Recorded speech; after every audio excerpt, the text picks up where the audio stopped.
Here is today's agenda. We're excited to present the variety of speakers and topics that we've compiled here. We have one 10-minute break scheduled in between Ricardo's talk and Talia's talk. Otherwise, we are back to back to back. So we will be sticking to this agenda as closely as possible to make sure we have time for everything. And please stay around after the talks for a panel discussion featuring our expert guest speakers, as well as our perennia experts who are speaking today. While we have defined a few broad topics for discussion, which we will introduce at the time of the panel, we do encourage you to submit any questions related to that topic, as well as any questions related to the experts and the cannabis industry as well. So I'm going to briefly introduce perennia. Perennia can be broadly defined as experts who work collaboratively with several Nova Scotia sectors, including food, agriculture, seafood, and a few others, including cannabis. This happened with the founding of Bloom Labs, an analytical service lab serving the cannabis industry. We've since grown to include a protected crop specialist, as well as a product development specialist, both with a focus on cannabis. In this way, we have specialists here at Bloom Labs who can help you from planting to harvest, from regulatory testing to helping develop your edible or drinkable line. Bloom Labs Analytical Testing Lab is unique. Our entire business focus is cannabis. It is our only focus. We are also client focused. So what do our clients need?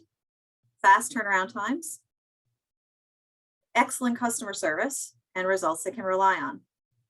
I encourage you to check us out and give us a try if you've not already.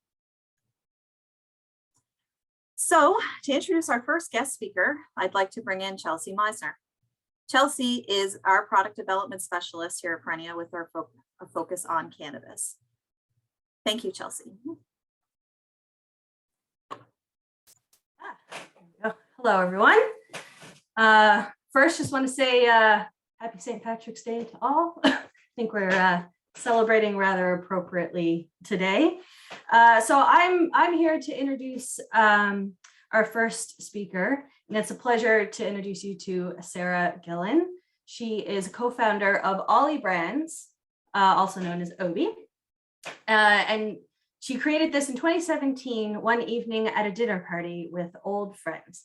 She was inspired by a vision to create delicious cannabis-infused edibles with a cross-sectional appeal that was rooted in a food-first mentality.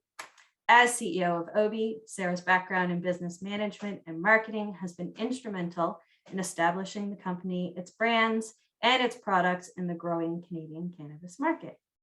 Obi is a leading independent edibles manufacturer in Canada and now has over 30 SKUs in markets both in recreational and medical cannabis channels.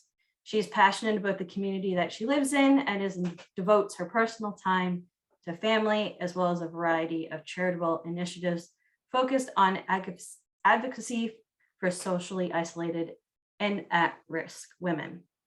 So today she's here to share more of her journey of creating Obi with us. So welcome, Sarah, and the floor is yours.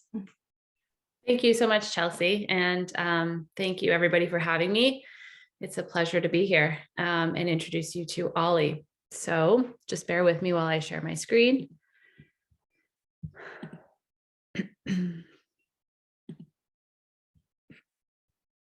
Just one second.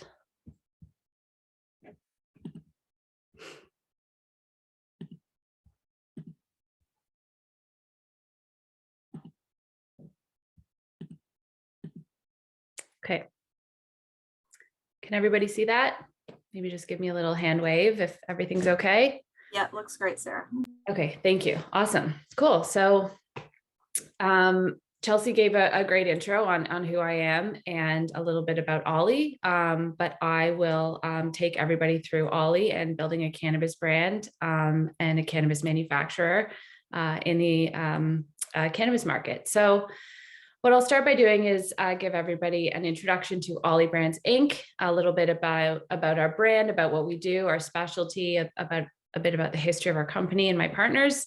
And then I'll take everybody through some of our facility specs and some information there, and then our product suites, and product offering, and then of course product development process and some key concepts to understand how to bring a cannabis brand to life in the regulated channels. And then finally, I'll close off with any questions and discussion. So I guess we'll hold all discussion points to the end. So who is Ollie Brands Inc?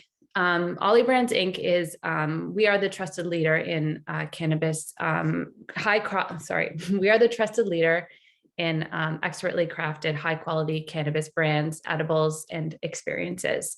So as Chelsea mentioned, I co-founded the company in 2017 with my business partner, John Aird, at a dinner party with a lot of old friends. It was a really fun night and the idea sort of came to us. John's background is in regulatory. He was very early days on the medicinal side before recreational legalization.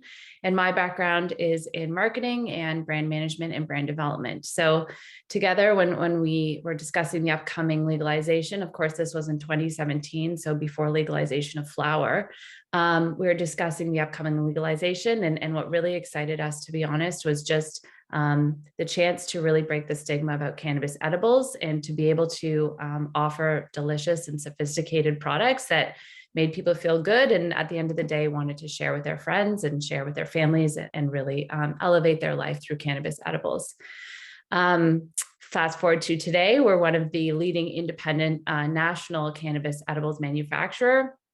We're located just on the west side of Toronto, dedicated exclusively to edibles. And I think, when we founded the company back in 2017, we had one clear vision, and that was to create edibles. And we've been doing that ever since. And I think that's really led us to some of our success, was our focus right from day one on producing delicious and high quality product. We have two streams of business within Ollie. We have our branded business lines, where we have 3 brands under our in-house branded product portfolio, as well as a private label business where we co-manufacture private label products for a number of licensed producers and brands as well. I'm sure many of you are familiar with Ace Valley. We produce their products, as well as some products in the medical channel. And currently we are in 4 different product categories. We launched originally with gummies and fruit chews. And then now we are across Canada, well, in 5 provinces, but hopefully we're moving east this year. But we have products in baked goods, hard candies, both regular and sugar-free, caramels, which are my personal favorite. They're very delicious, and gummies, and I'm forgetting one, and the fruit chews. So caramels, baked goods, fruit chews, and gummies. And again, we're just located in Etobicoke on the west side of Ontario. On the west side of Toronto. And we have about 11,000 square feet of space that we operate out of. And we have an additional 14,000 square feet that we use currently now that's licensed for for finished product storage, and as well as some extra office space and some storage space. So very high level, I'll just introduce everyone to the timeline of our building our business. We founded in 2017, and we completed a financing round with some friends and family. In 2018, we secured our product specialist partnerships. A gentleman by the name of Adrian Nyman is our executive chef, who I'll speak to later in the presentation. But Adrian is very well known and well respected in food communities. And we're actually the only LP that has an executive chef. And Adrian's background, he has a Michelin food training. He has an award-winning hospitality group. And I think it really helps us stand out on the product side and helps us really differentiate in the market.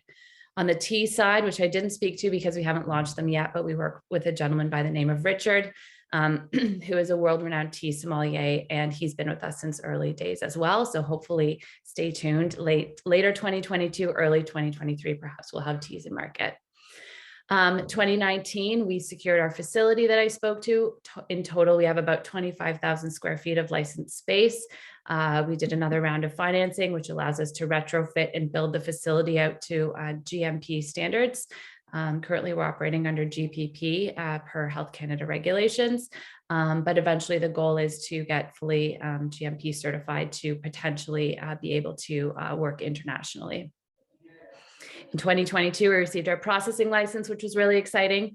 Prior to receiving our license, we did a lot of non-infused product research and development in partnership with our executive chef and the food dudes. They have a commissary down on Carlaw Street for about 5,000 square feet, where we did a lot of our R&D and product testing there. But once we received our processing license, we were able to bring that all in-house and then start to do some potency testing and scaling and commercialization of our products. 2021, we did another round of financing to bring for more R&D products and to bring our products to market. Actually, that's incorrect. We launched them towards the end of 2022 and in 2020. And then in 2021, we grew and we had some very aggressive launch plans and SKU expansion last year.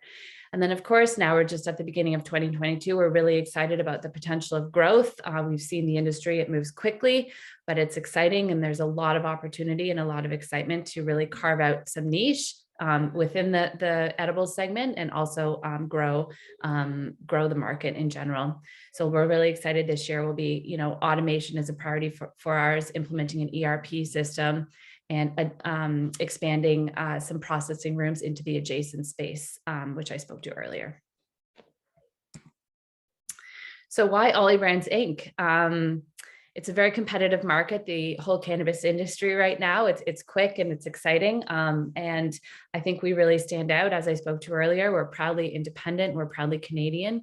We taste the best. We have a team of very passionate product specialists who I'll speak to later in the presentation. And we pride ourselves on this blend between cannabis and culinary. We treat cannabis as simply another ingredient to our products. And we really want our customers to enjoy the edible experience, minimal cannabis taste, and really make it a fun and enjoyable experience as opposed to just a vessel to get high, for example. As I spoke to, we focus exclusively on edibles and we use very high quality input ingredients. Our preferred supplier right now is MediPharm, and we work with them on all of their cannabis distillate for our edibles. We invest in our products and our business lines. So of course, we're always looking to improve and we're always looking to set the bar high and break stigmas and break down barriers in the cannabis industry. So we are always looking, how can we improve our processes? How can we improve what we're doing? As I spoke to, we have award-winning chef Adrian Nyman on our team. And we have on our whole product innovation side, we have over 75 years of collective food experience. So we are very passionate about food. And then, of course, edibles focused, one of our priorities is innovation and continuing to innovate, not only in the food world, but also on the cannabinoid side, which I'll speak to a bit earlier. But we were first to market with some new cannabinoids like CBN, for example. We have a CBG product coming online in Ontario in April. We have fast acting, but just trying to make sure that we also stay ahead of the curve in terms of, what's going on the cannabinoid side. We look at the markets in the US and what's going on in Canada, and how can we just make sure that we're always looking ahead and pushing this industry forward. Just to speak to our core values, as a team, we have a team of 22 full-time that work for Ollie. We all believe in positive disruption to create impact. And essentially what that means is that we really continue to, brainstorm and come up with innovations and products that are really going to disrupt the industry and create impact. Exceptional craft, of course, with a Michelin trained chef, as our executive chef, everything we do is meticulously crafted, and everyone in the market, to be honest, has such positive feedback about our products and about how they stand out and they're different from a lot of the other products in the market. Trust and transparency is important to us. We're a small independent company. We believe that, in honesty, respect, trust, and that, not only within our Ollie community, but also with the partners that we work with. It's very important to us also to be professional, culture of excellence, of course, high standards, and finally, inclusivity and diversity as well. So I'll introduce you to our Ollie team very quickly. I think personally, we do have the most amazing team in the industry. We're very passionate. We are problem solvers, we're collaborators, and we really, we want to stand out based on, you know, the awesome products that we put out in the market. So myself, I'm the co-founder and CEO. And as I spoke to earlier, my background is in marketing, brand development, and business management. My co-founder, John Aird, he's our chief strategy officer. He comes from a long world of cannabis regulations, early days with Afria. And his expertise on the regulatory side is very, very strong. And then Ranjit Vatsapalli is our chief operating officer, and Ranjit joined our company 2 years ago and helped us really commercialize and get all of our SKUs. Now under the Ollie brand, we have 18 SKUs in market, and he was obviously a huge portion of executing on that, and his leadership is amazing with the team. And he comes to us with a background of CPG and, you know, Fortune 500 companies, and his knowledge of the food industry and of manufacturing is awesome. So that's a little introduction of our executive team. And then just to speak to our senior management, I'll only really pick out Claudia here because she is our Director of Innovation and Commercialization. So Claudia works very closely with Adrian, our executive chef, on really bringing our products to life. So, you know, we're always brainstorming and coming up with really interesting ideas, but I think, you know, there's a big difference between coming up with a cookie recipe and actually bringing that cookie recipe up to scale and commercializing it with a 6-month shelf life.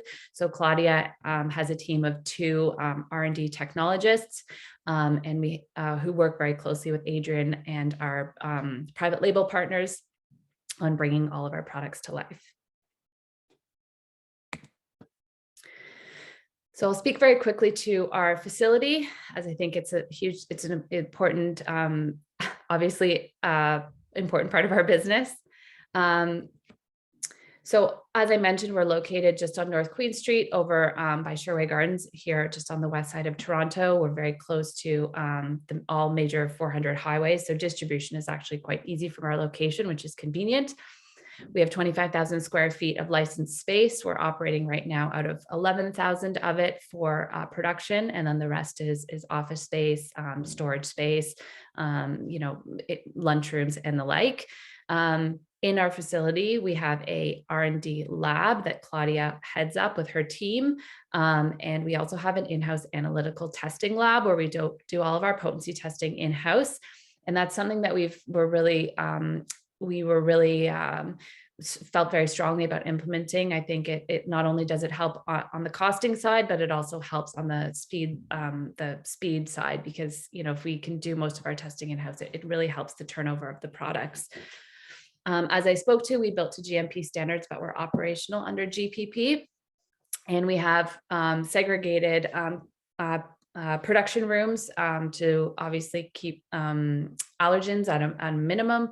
Our baking room is segregated from our confection line, for example. And in our confection room, we have 2 machines, depending on which products we're creating.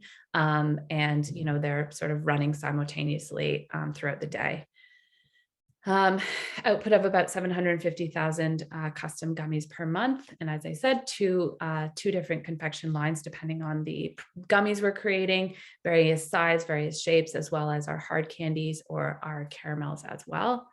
And we are targeting later this year to expand into the adjacent space for some of our processing room. As we start to see capacity for some of the rooms, we will be able to sort of break through the wall and expand those rooms as well.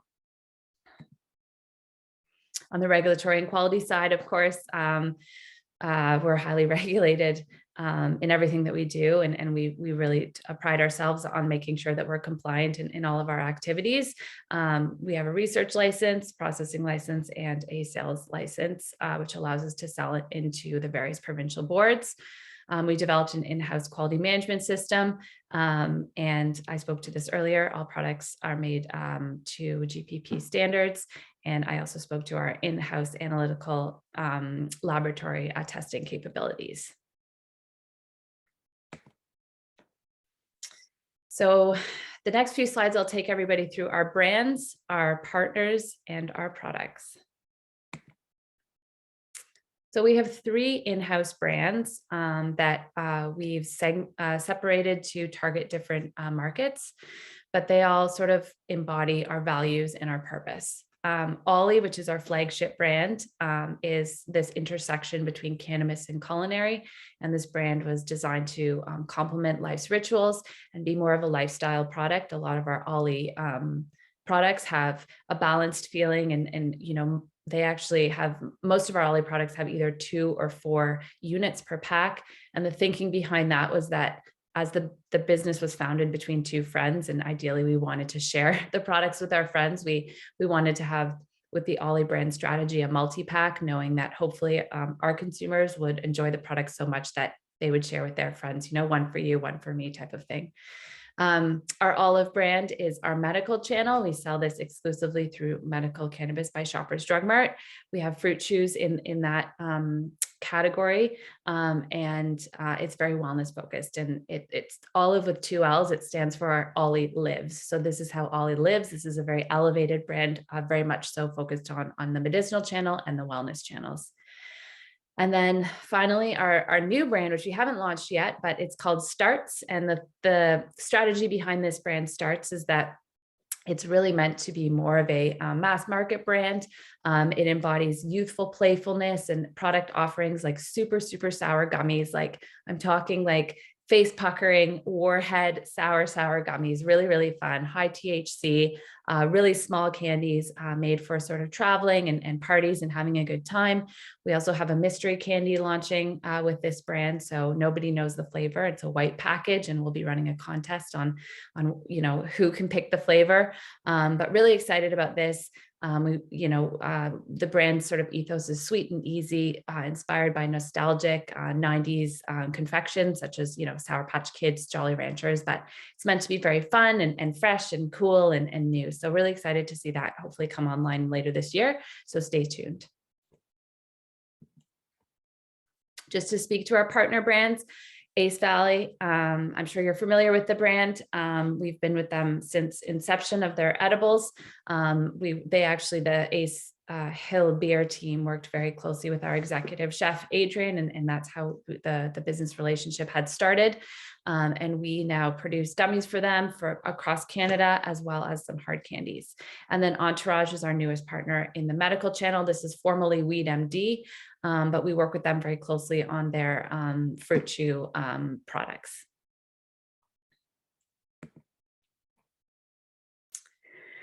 So now I'll introduce you to our product suite. I won't go through all of these. There are a lot, but as I mentioned, under the Ollie brand, we have 18 SKUs in market, and then we have just over 30 SKUs in market across our Ollie brand and all of our partner brands. And this, across all of our partners, we service all of Canada. And then these next slides go into our product categories in a bit more detail. Under the Ollie brand, we have a Meyer lemon poppy seed cake and our signature chocolate brownie, which is actually our #1 selling SKU. These 2 products were very much modeled after mainstream products that are popular and mainstream, but also that we wanted to bring into the cannabis channel. So Meyer lemon poppy seed cake is a very popular cake at, for example, Starbucks and Martha Stewart. It's one of her top 10 cakes that she makes, you know, top 10 popular cakes. And of course, brownies, everybody's familiar with those, the 2-bite brownies. So, you know, there's 2 per pack. They're small, they're moist, they're delicious. They have a 6-month shelf life, all of our baked good products. Raspberry cheesecake is a little bit different SKU, but it's actually been extremely popular. It's delicious, it's tart, it's sweet, it's yummy. And then finally, our salted caramel chocolate chip cookie was the Food Dude's #1 selling cookie, and Adrian's sort of famous salted caramel cookie recipe that we brought into the cannabis channel. We're just early to launch that product, but we definitely think that it will be very popular for us. Our caramel category, this is a small category in the edibles world, but I'm actually very passionate about it because I think they're delicious. They're chewy and they're melty, and there's 4 per pack. They're very yummy. But I think, you know, it's one of my favorite products, and it's they're just delicious. So it's a bit about the caramels. Our sugar-free hard candies, we have 3 SKUs here. We have Orchard fruit gems. There are 4 different flavors per pack. An elderberry citrus, which is a higher CBD, and then tropical fruit gems as well. Of course, fruit chews. We couldn't be an edibles company if we didn't have delicious fruit chews. We have 4 SKUs available under our fruit chew portfolio. And then finally, we, as I spoke to earlier, we are launching some new cannabinoids. We have a CBN in market right now. It's a blackcurrant vanilla. And for those of you who aren't familiar with CBN, it is known to help with sleeping. So this is a balance of, THC and CBN. And then we also have a CBG coming on the market as well in April.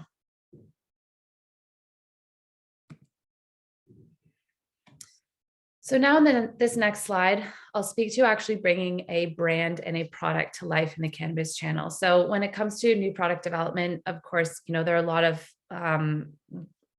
things that to consider when you're thinking about bringing a product to market. So ideation and research, always make sure that you're thinking about the product type, who is your target customer. The industry is very competitive. So what are your, what are you hoping to stand out for? What are the competitive differences? And how can you create a product that will service that? And then strategic planning. So from there, once you have a product ideation and you've understood sort of what you're going after, what is the timeline and the resources needed to get that product to market? So, product specifications, what are some of the restrictions with your product? I would definitely say shelf life is something to consider. I think the provinces require a minimum of 3 months, but I would recommend even as much as you can. It just, it is easier to, it's just easier to be able to have a product to market with a longer shelf life. Of course, formulation, starting with the prototype, and then, sourcing the raw materials and the input ingredients, and really bringing that product from full, from the lab phase up until full commercialization. Validation and testing. So this is where we go through the production trials, the shelf stability testing, the microbial testing, the potency testing, and then the validation processes. And then of course, all the SOPs that are required for that product specifically. And then lastly, commercialization of the product. So once you have your final product specifications, ingredient list, brand name, brand like color, logo, all that stuff, you submit what is called NNCP, which stands for Notice of New Cannabis Products with Health Canada. And this is the process by which you have to submit 60 days prior to launch, and where Health Canada screens all products for, is it attractive to youth? Is it, within the regulations from, various product specifications. For example, caffeine, there's only a certain amount of naturally occurring caffeine you can have in a cannabis product. So you couldn't have like a, chocolate covered coffee bean, for example, just given the regulations. So the NNCPs are just Health Canada's way of screening the products to make sure that they're compliant within the Cannabis Act. And then of course, retail production and product packaging. So how, brainstorming what your product packaging looks like, how, your logo will look, and the colors and the design and things like that. And then after all of that's done, then it's your product launch. So actually that brings us to the end of my presentation and very high level Ollie. And I think if I were to summarize what I just spoke about, I would say there's 3 key takeaways. Have a unique idea. Where's their white space in the market? Do your research, look at what's happening in the US, look at what's happening in Canada. It's a very competitive market, but I think also there's lots of opportunity to carve out niche products and some really interesting, and bring some really cool and interesting things to market. So definitely start with having that unique idea.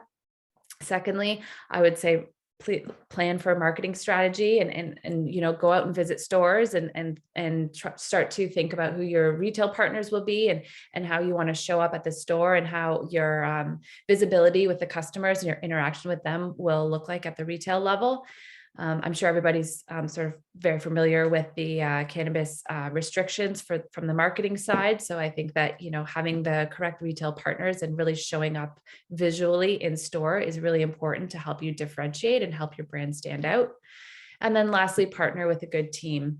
Look at who shares your values, who understands your vision.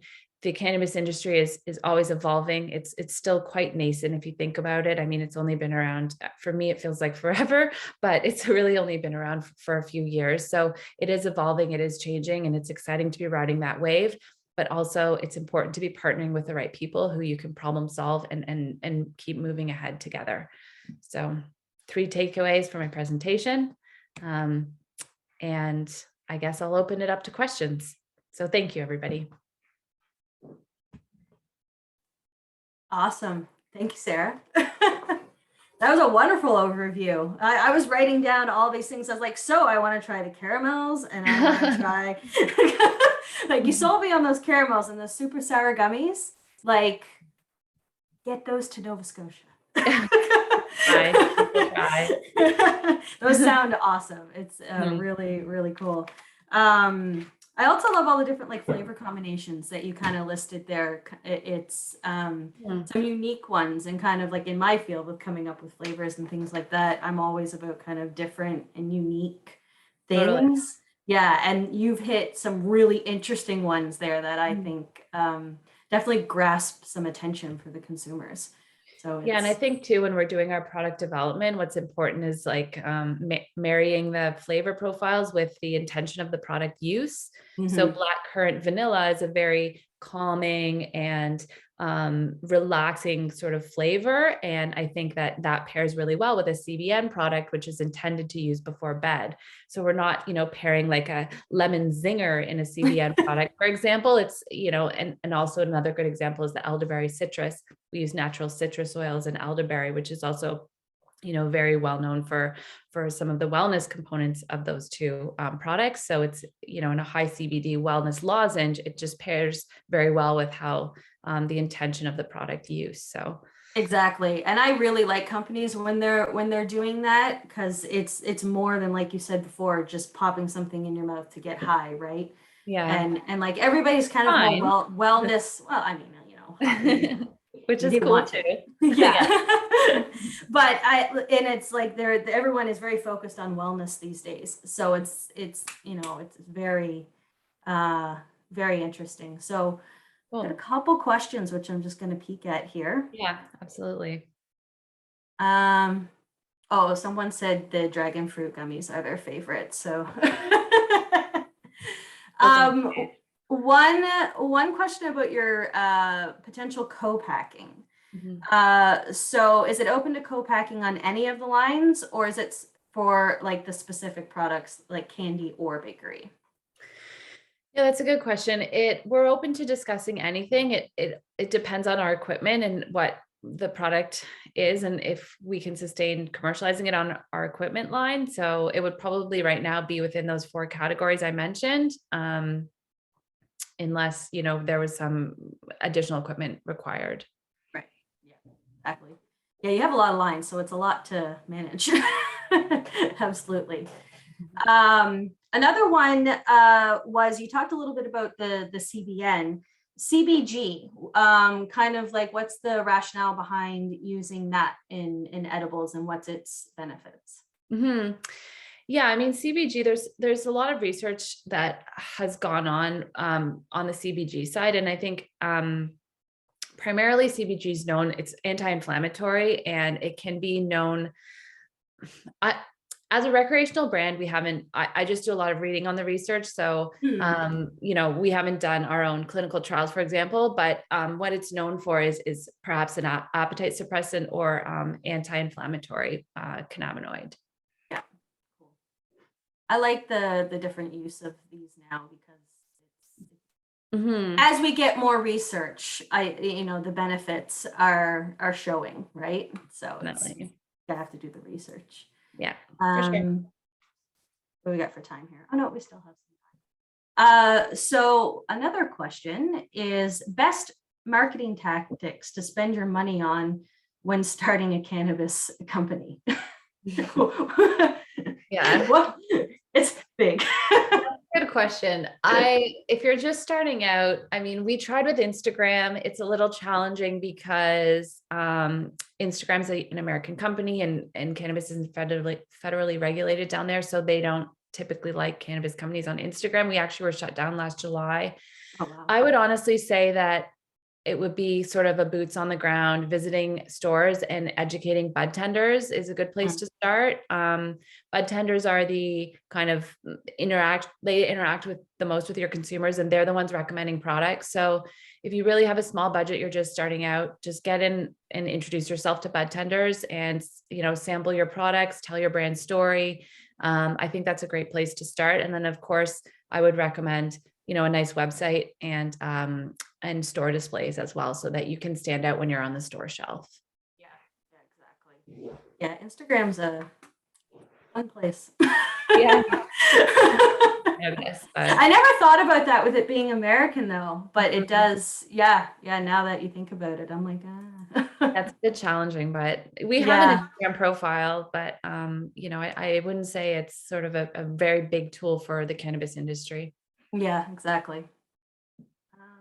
Okay. And of course, just on the marketing piece, also just making sure that all of your activities are within an age-gated environment. Yes. So anything you're doing is 19 or 18 plus, I believe, depending on the province. Yeah. That's one of the I guess you could probably call it a challenging a factor, and I remember when I was creating some things, it was like, does this appeal to children? You really have to kind of like, it's a thing you don't necessarily think about like all the time. So it's and it does affect your marketing, more than what one would actually, I think, maybe like I'm not a marketing person, but I think it would kind of affect for sure.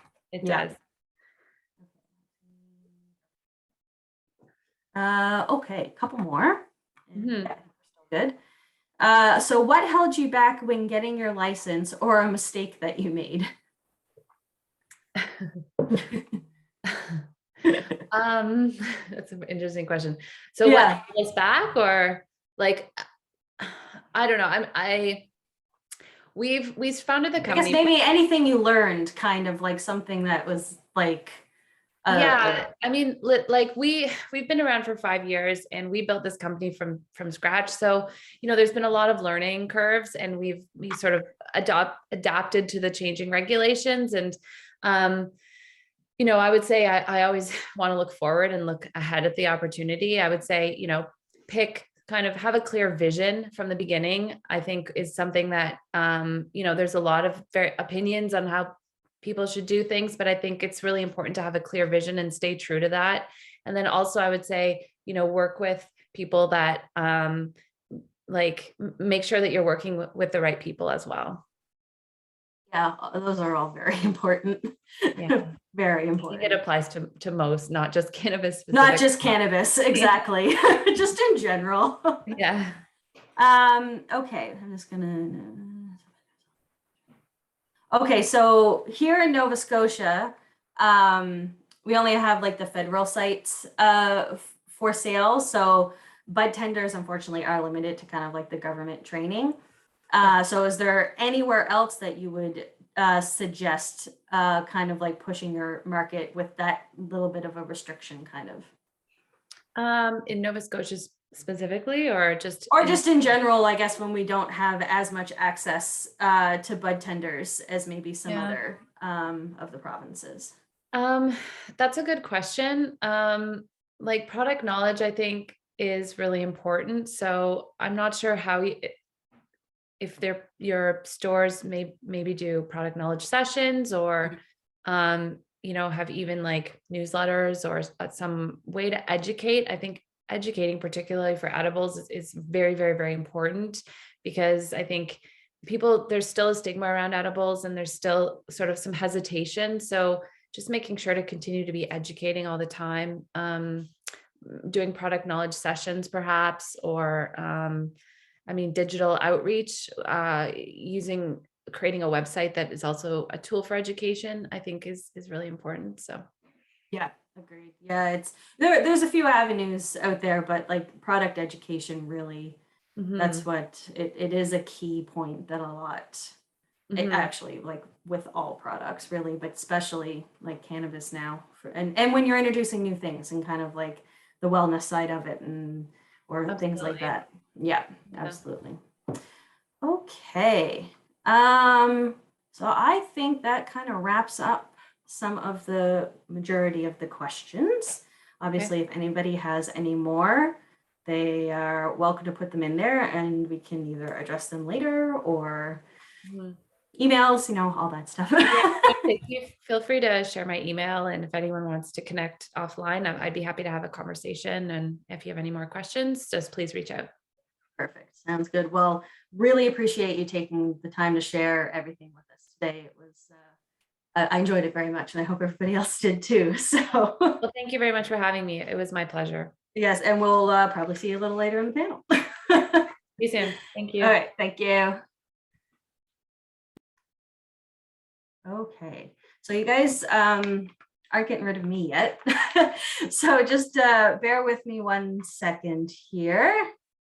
And I'm going to share my screen.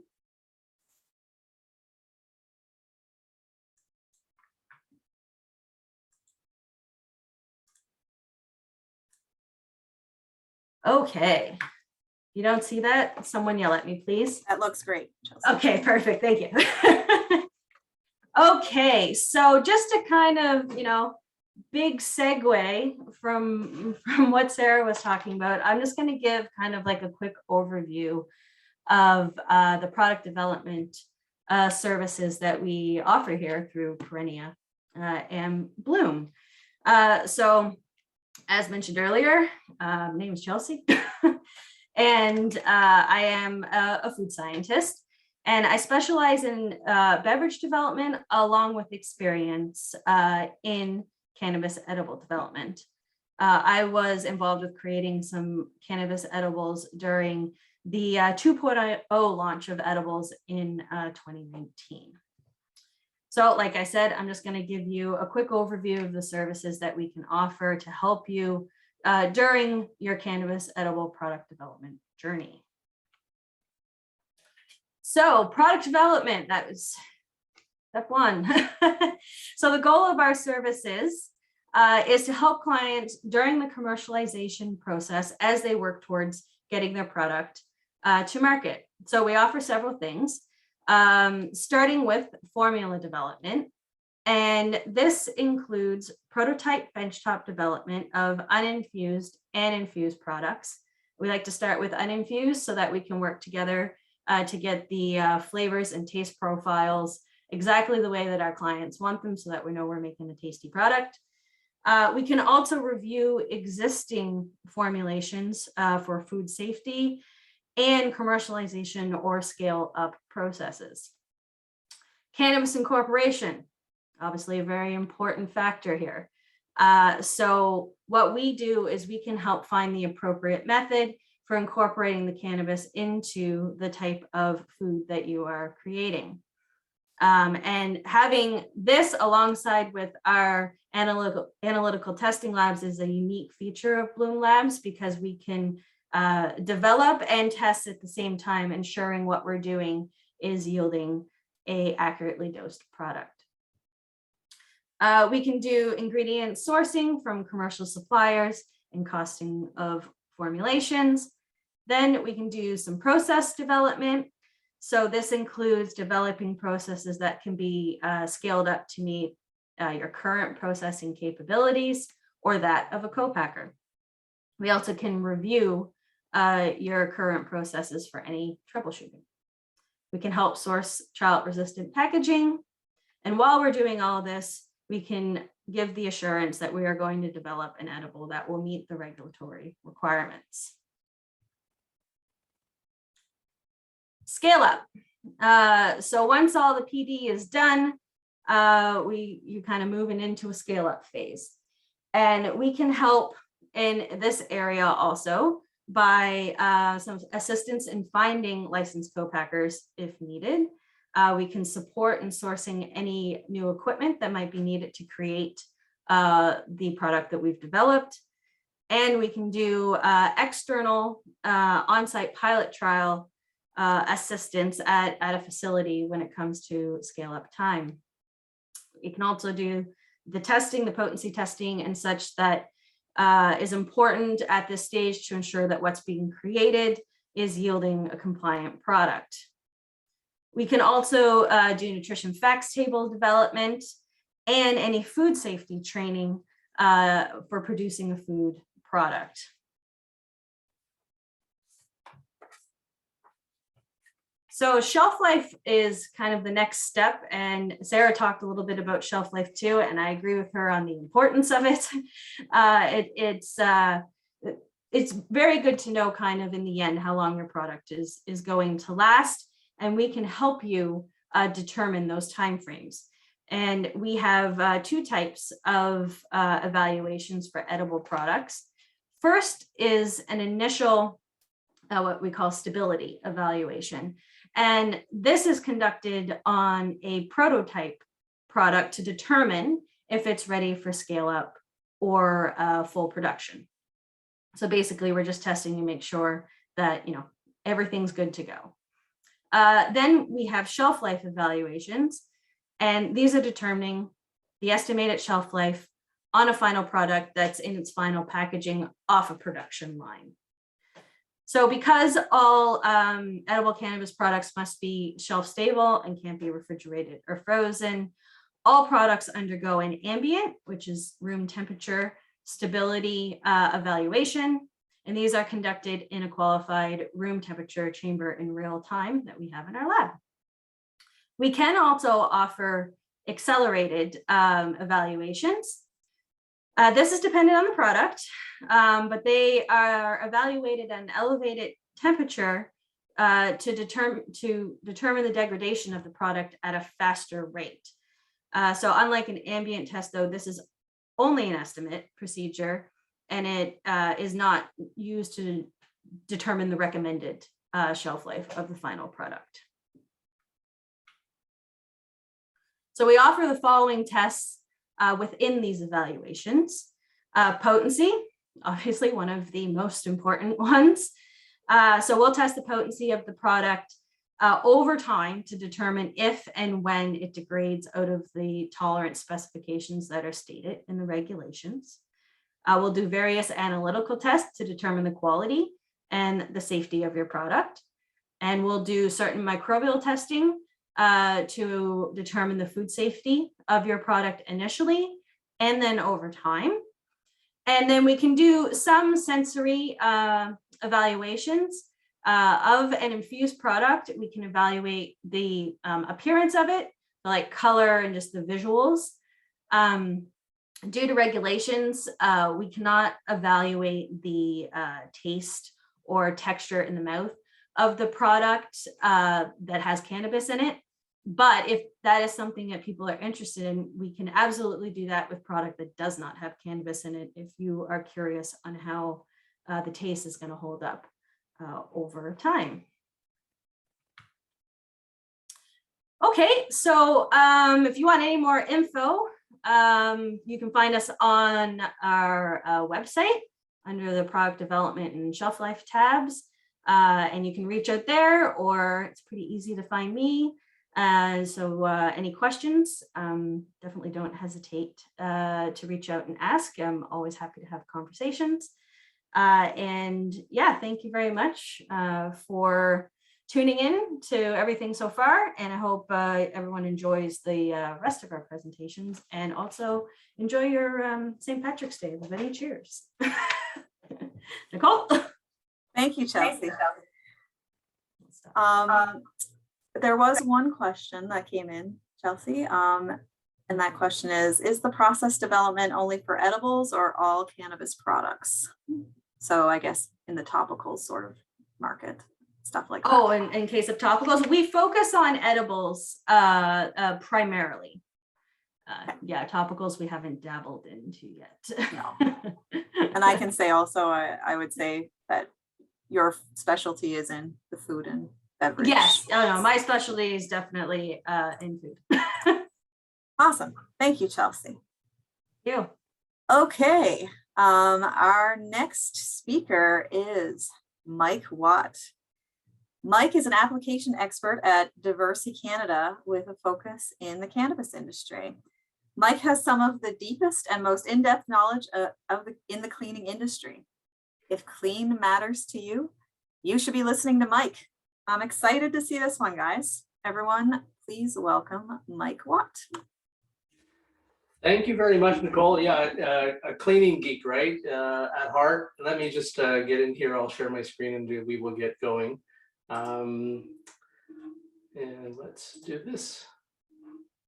Nicole, can I just get a confirmation that you can see that?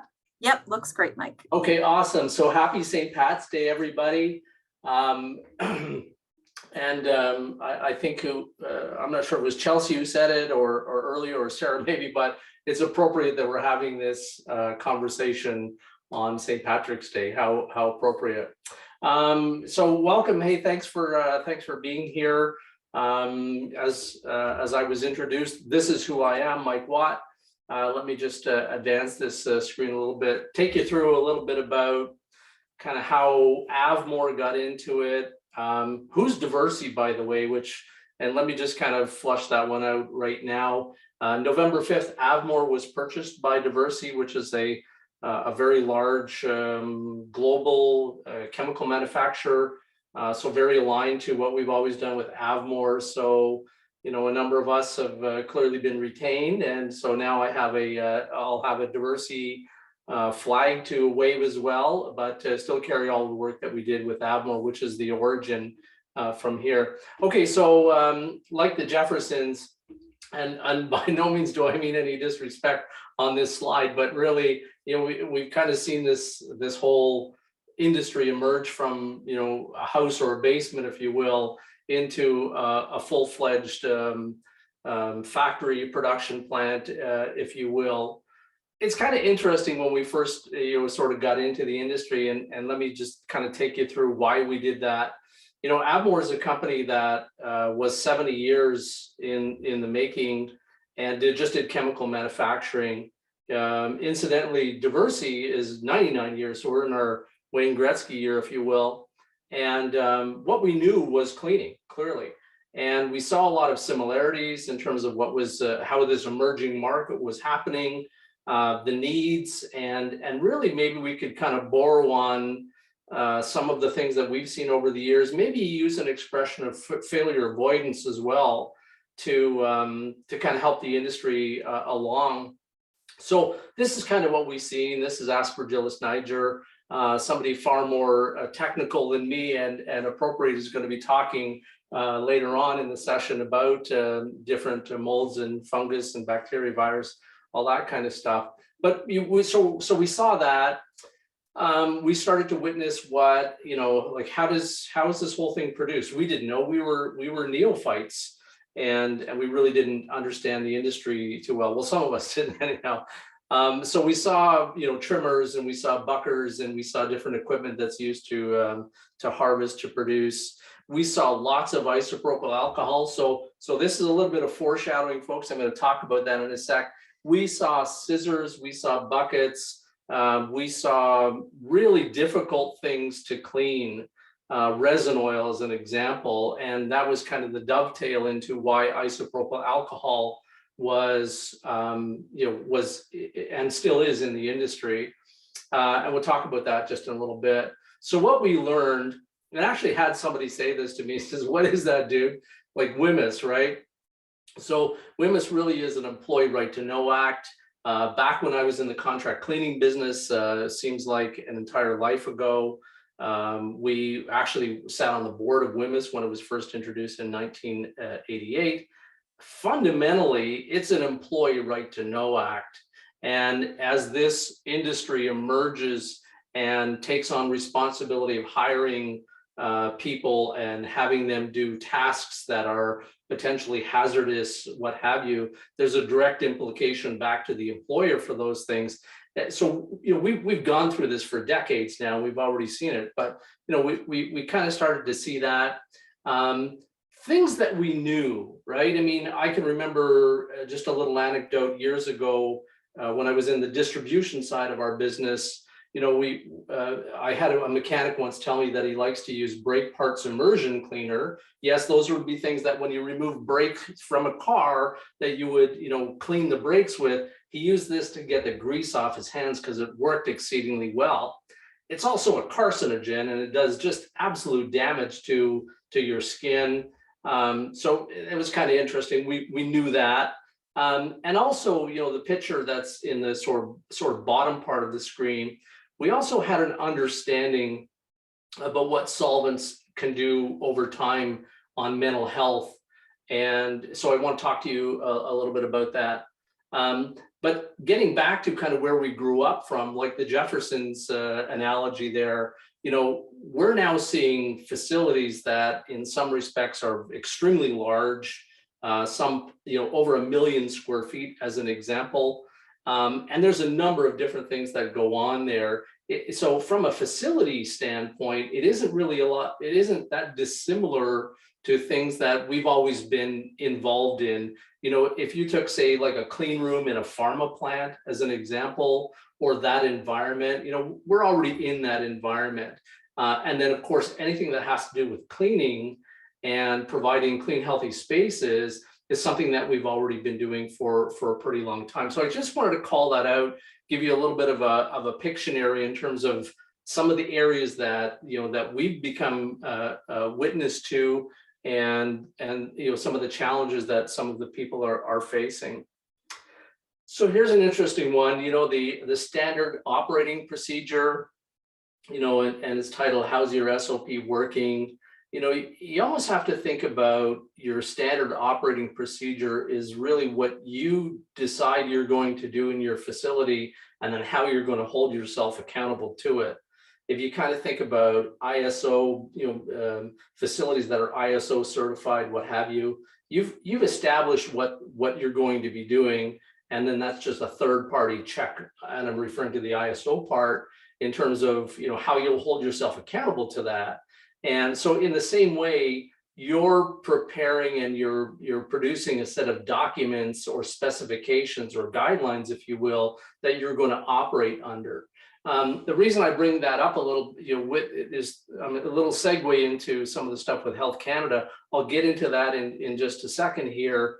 But before we do that, as we look from our vantage point on the industry, like, you're going to need a few things, right? Some of you are probably already there. Some who are looking to get into it. This is maybe an expression of future shock, if you will, in terms of some of the things you're going to need. But the JanSan business, the janitorial supply business, and then chemical manufacturing, that's going to become a big part of your world. On the equipment piece, right, when I was back in the contract cleaning business, we started this program where we applied equipment to task as opposed to labor to task. If you can get a machine that can do it far faster, better even perhaps, than say the human element, then you free that labor component up to do something that's that's more important work. Not that cleaning isn't important, just that if you can apply mechanized machinery or that concept to it, you can get things done much quicker and have a far better operation running. So a little snapshot in terms of some of the things that you're going to need. And really, as Diversey and then formerly Avmore, anything we sell, we do not sell direct. We go through distribution. They're the best opportunity to acquire the products. Really anything that a facility is going to require, whether it's our own, say, cannabis program from a chemical standpoint, that distributor would bring that in. And if you said, hey, by the way, we got 100 people working here, we're going to need some, some bathroom systems, we're going to need entrance matting. Hey, it's snowing, we're going to need some ice melter. Hey, we're going to need some of that equipment that we talked about. All those things that a JanSan supplier would supply. Really good opportunity to if you haven't met them yet, please consider doing that. A couple slides back, I was kind of talking about segueing into the sort of the Health Canada piece. And when you look at this that's on the screen, the first time that we looked at it, and you're probably going to say the same thing, it's pretty vague, and that's the understatement of the year. What we know from Health Canada is they will tell you, what to use, but they're not necessarily going to tell you how to use it. This is where really you kind of need to lean on the industry. And I'm talking about, maybe our industry, the JanSan industry, and other professionals as well too, who are actually, talking today. in terms of some of the challenges that you're come up with and what can we do about it. And then, as a solution, where can we go get it from? So I think there's some natural synergies that will happen there as well. On this piece, though, that that I've got up here in front of everybody, it really kind of outlines some of the things. If you've read through some of those bullets that are up there, and I'm not going to insult your intelligence by reading a PowerPoint. That's called PowerPoint by death, right, folks? It is very vague. So it's not really telling you a whole lot of what to do. So that comes back to your SOP, your standard operating procedure. You have to function within the guidelines, these very kind of almost nebulous, I'll call it, guidelines, because you're like, wow, it's saying something, but it's really not saying a lot. Mike, can you really help us out and understand that? And by all means, yes, we can. And the ACMPR, if you didn't know, is the access to cannabis for medical purposes, and that is a regulation. And then it's kind of further laid out on this next screen. So ACMPR, good production practices, and again, cannabis must be produced. Yeah, we all know that. With these subsections, permits the building to be kept in a clean and orderly fashion. And so now you're looking for, okay, so how, thank you, but how do we do that? Well, you could argue that water is wet, which if you're just saying facts, that is a fact, if you kind of get my humor with that. At any rate, let us think about, and I don't mean this in any disparaging or disrespectful way to Health Canada, but as far as the how to do it, let our industry be the compensatory strength to that weakness, if you will, right? In the same way, if you think about disinfecting as an example, and let's use the current climate of, say, COVID, and let's move into, say, a hospital. Health Canada will tell you, which products to use as far as disinfection chemistry. They're not going to tell you how to do it. And largely, as an unregulated industry, I'm talking about the cleaning industry, there is no oversight body. A public health inspector isn't going to come around and walk behind your cleaners and make sure they're doing their job properly, because quite frankly, a public health inspector may not have that experience. We're almost like a trade type industry. Think about electrician, think about a plumber, think about somebody who actually uses tools for their life. It's a journeyman's trade, and in a lot of respects, we're no different. So maybe you'd be open to that. So IPA, I sort of gave you a little bit of foreshadowing on that one, and IPA is great. I mean, I know it's used, to extract, say, cannabis oil, things of that nature, and it is renewable for the industry as well too. You can burn off the impurities, reuse the product. That's awesome. I get it. However, and if you look at the person with the full face respirator and the whole bit, when you're handling a large amount of IPA, that's really what you should be wearing. And so we like to think that there is a bit of a better mousetrap out there. So again, a little bit of foreshadowing. Let me talk to you very quickly about solvents and the brain health. As you can see, the various points that we put up there. Some of the things to be aware of about solvents, as I mentioned, that mechanic with that brake parts immersion cleaner, generally a solvent is detectable in your blood system within 30 seconds to a minute of you introducing yourself to it. So that is a reality. I want to call out where a lot of the data on this has already come out. And if you kind of look at the icon that's there about the little car, looks like it's the fourth bullet down, if I can, fifth one maybe. Current industry most affected, automotive spray painters. So these are folks that have been doing car repairs for a very long time. They spray cars to repaint them, obviously, to put a primer on, all that kind of good stuff. Sometimes they use a solvent if they're having difficulties in removing certain paints or what have you. And that industry is really where the data is coming from. And if you remember that little shot that I showed you earlier about the medical person holding up a picture of a brain scan, that's where a lot of information has come from. So this is really an expression of failure avoidance, if you can, and I used that term earlier, but I'll use it again now with you. When you think about things that we already know, and really this industry is at its infancy stage here, really in Canada, as far as being a legal business. And now you've got employees involved in the whole process. We know the path that the automotive industry went down and some of the long-term effects that we're seeing right now, and what you can see on your screen. So really what we're suggesting is, we already know that, let's not go there. Environmental implications of IPA. So we just looked on the previous screen about the human component. This is the environmental component. And so when we talk about exerting pressure on indoor air quality, there's a screen that I'm going to talk about a little bit about the amount of people that actually have asthma now. So a little bit of foreshadowing again for you here. But that is a reality, and these are things that we really need to be concerned about in an enclosed space. So we're talking about indoor on that bullet. And of course, keep away from heat and flame source with IPA. There was actually a producer out in Alberta. I won't say where they were to keep the names innocent here. And not implicate them, but after a grow operation, they removed everything, and then they were out of the room. They were cleaning the room, and they cleaned with IPA. Somebody at the same time was changing a light bulb, and the light bulb slipped out of this person's hands. Some of those rooms, as you know, are extremely high. And hey, guess what? It's got a really low flash point, IPA does. And yeah, there was a thermal event, what we like to call, a very polite way of saying, yeah, there was a fire inside, and yeah, there was some flash and some people got burnt. There was like 9 people in the room. You'd probably find that on the web if you wanted to, but at any rate, the point is that be aware of implications of IPA.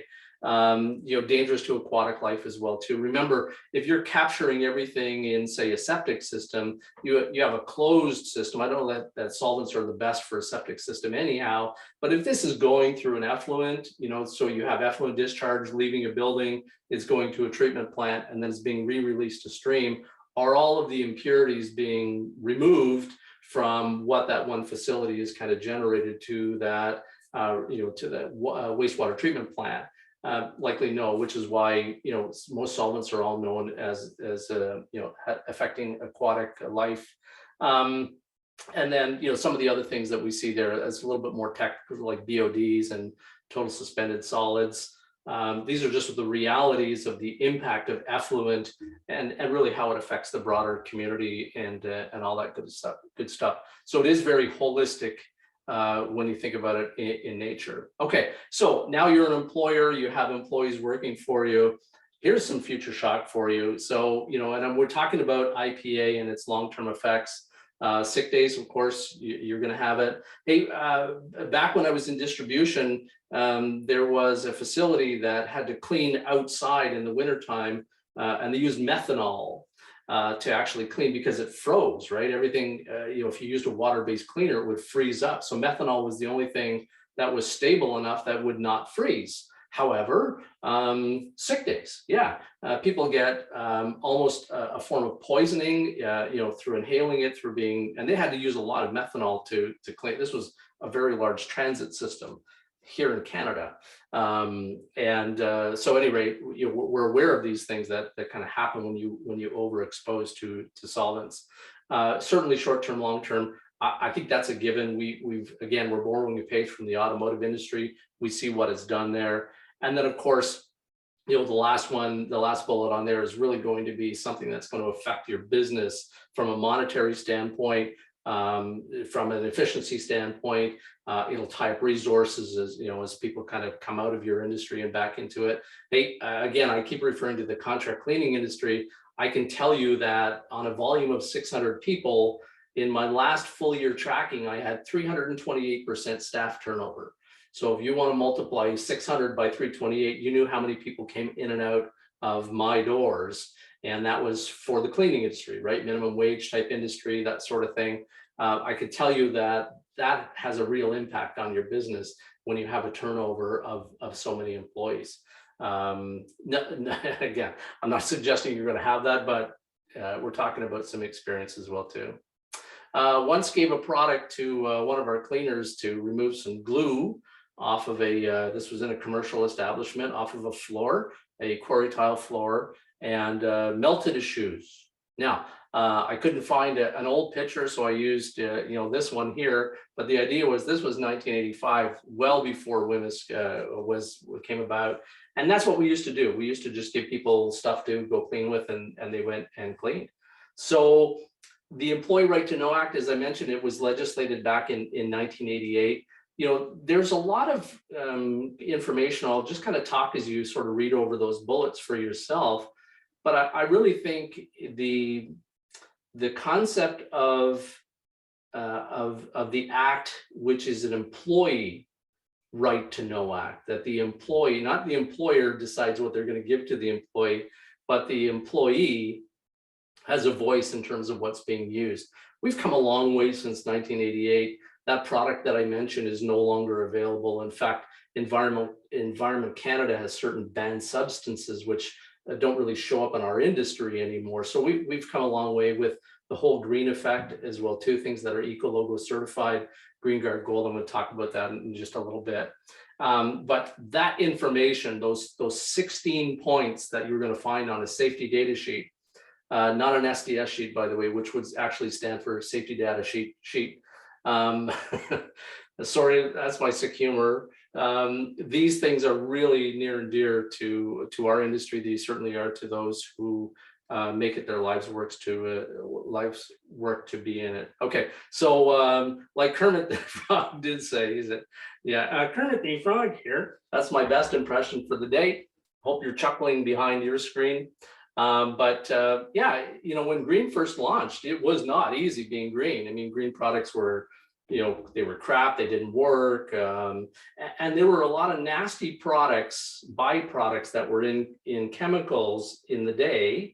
And I'm talking many decades ago, that were the reason why a product worked so well, right? One really big fancy word is called 2-butoxyethanol or monobutyl ether. It is a man-made solvent. It used to go into cleaning products. And I mean, it would take ink off of a desk, and it did exceptionally great work, but it was also a carcinogen. And then what did we do as an industry? We put it into a pistol spray bottle, with a sprayer on top, and we atomized it to a very fine particulate, even more than what was in the bottle, as just a liquid. So we have come a long way. So have the green products. A couple things on your screen just to look at. As I see, Greenguard Gold certification. Again, this isn't something that we do. This is third party. If anybody knows the organization UL, which is Underwriters Laboratories, they are who govern the Environmental Choice Program, the ECP program for Environment Canada, by the way. So this still is a government-run program. They just have a third party that can likely do it far better than them. So Greenguard Gold certification speaks to indoor air quality. There's finally some form of validation that affirms that the products that you're using indoor will not pollute.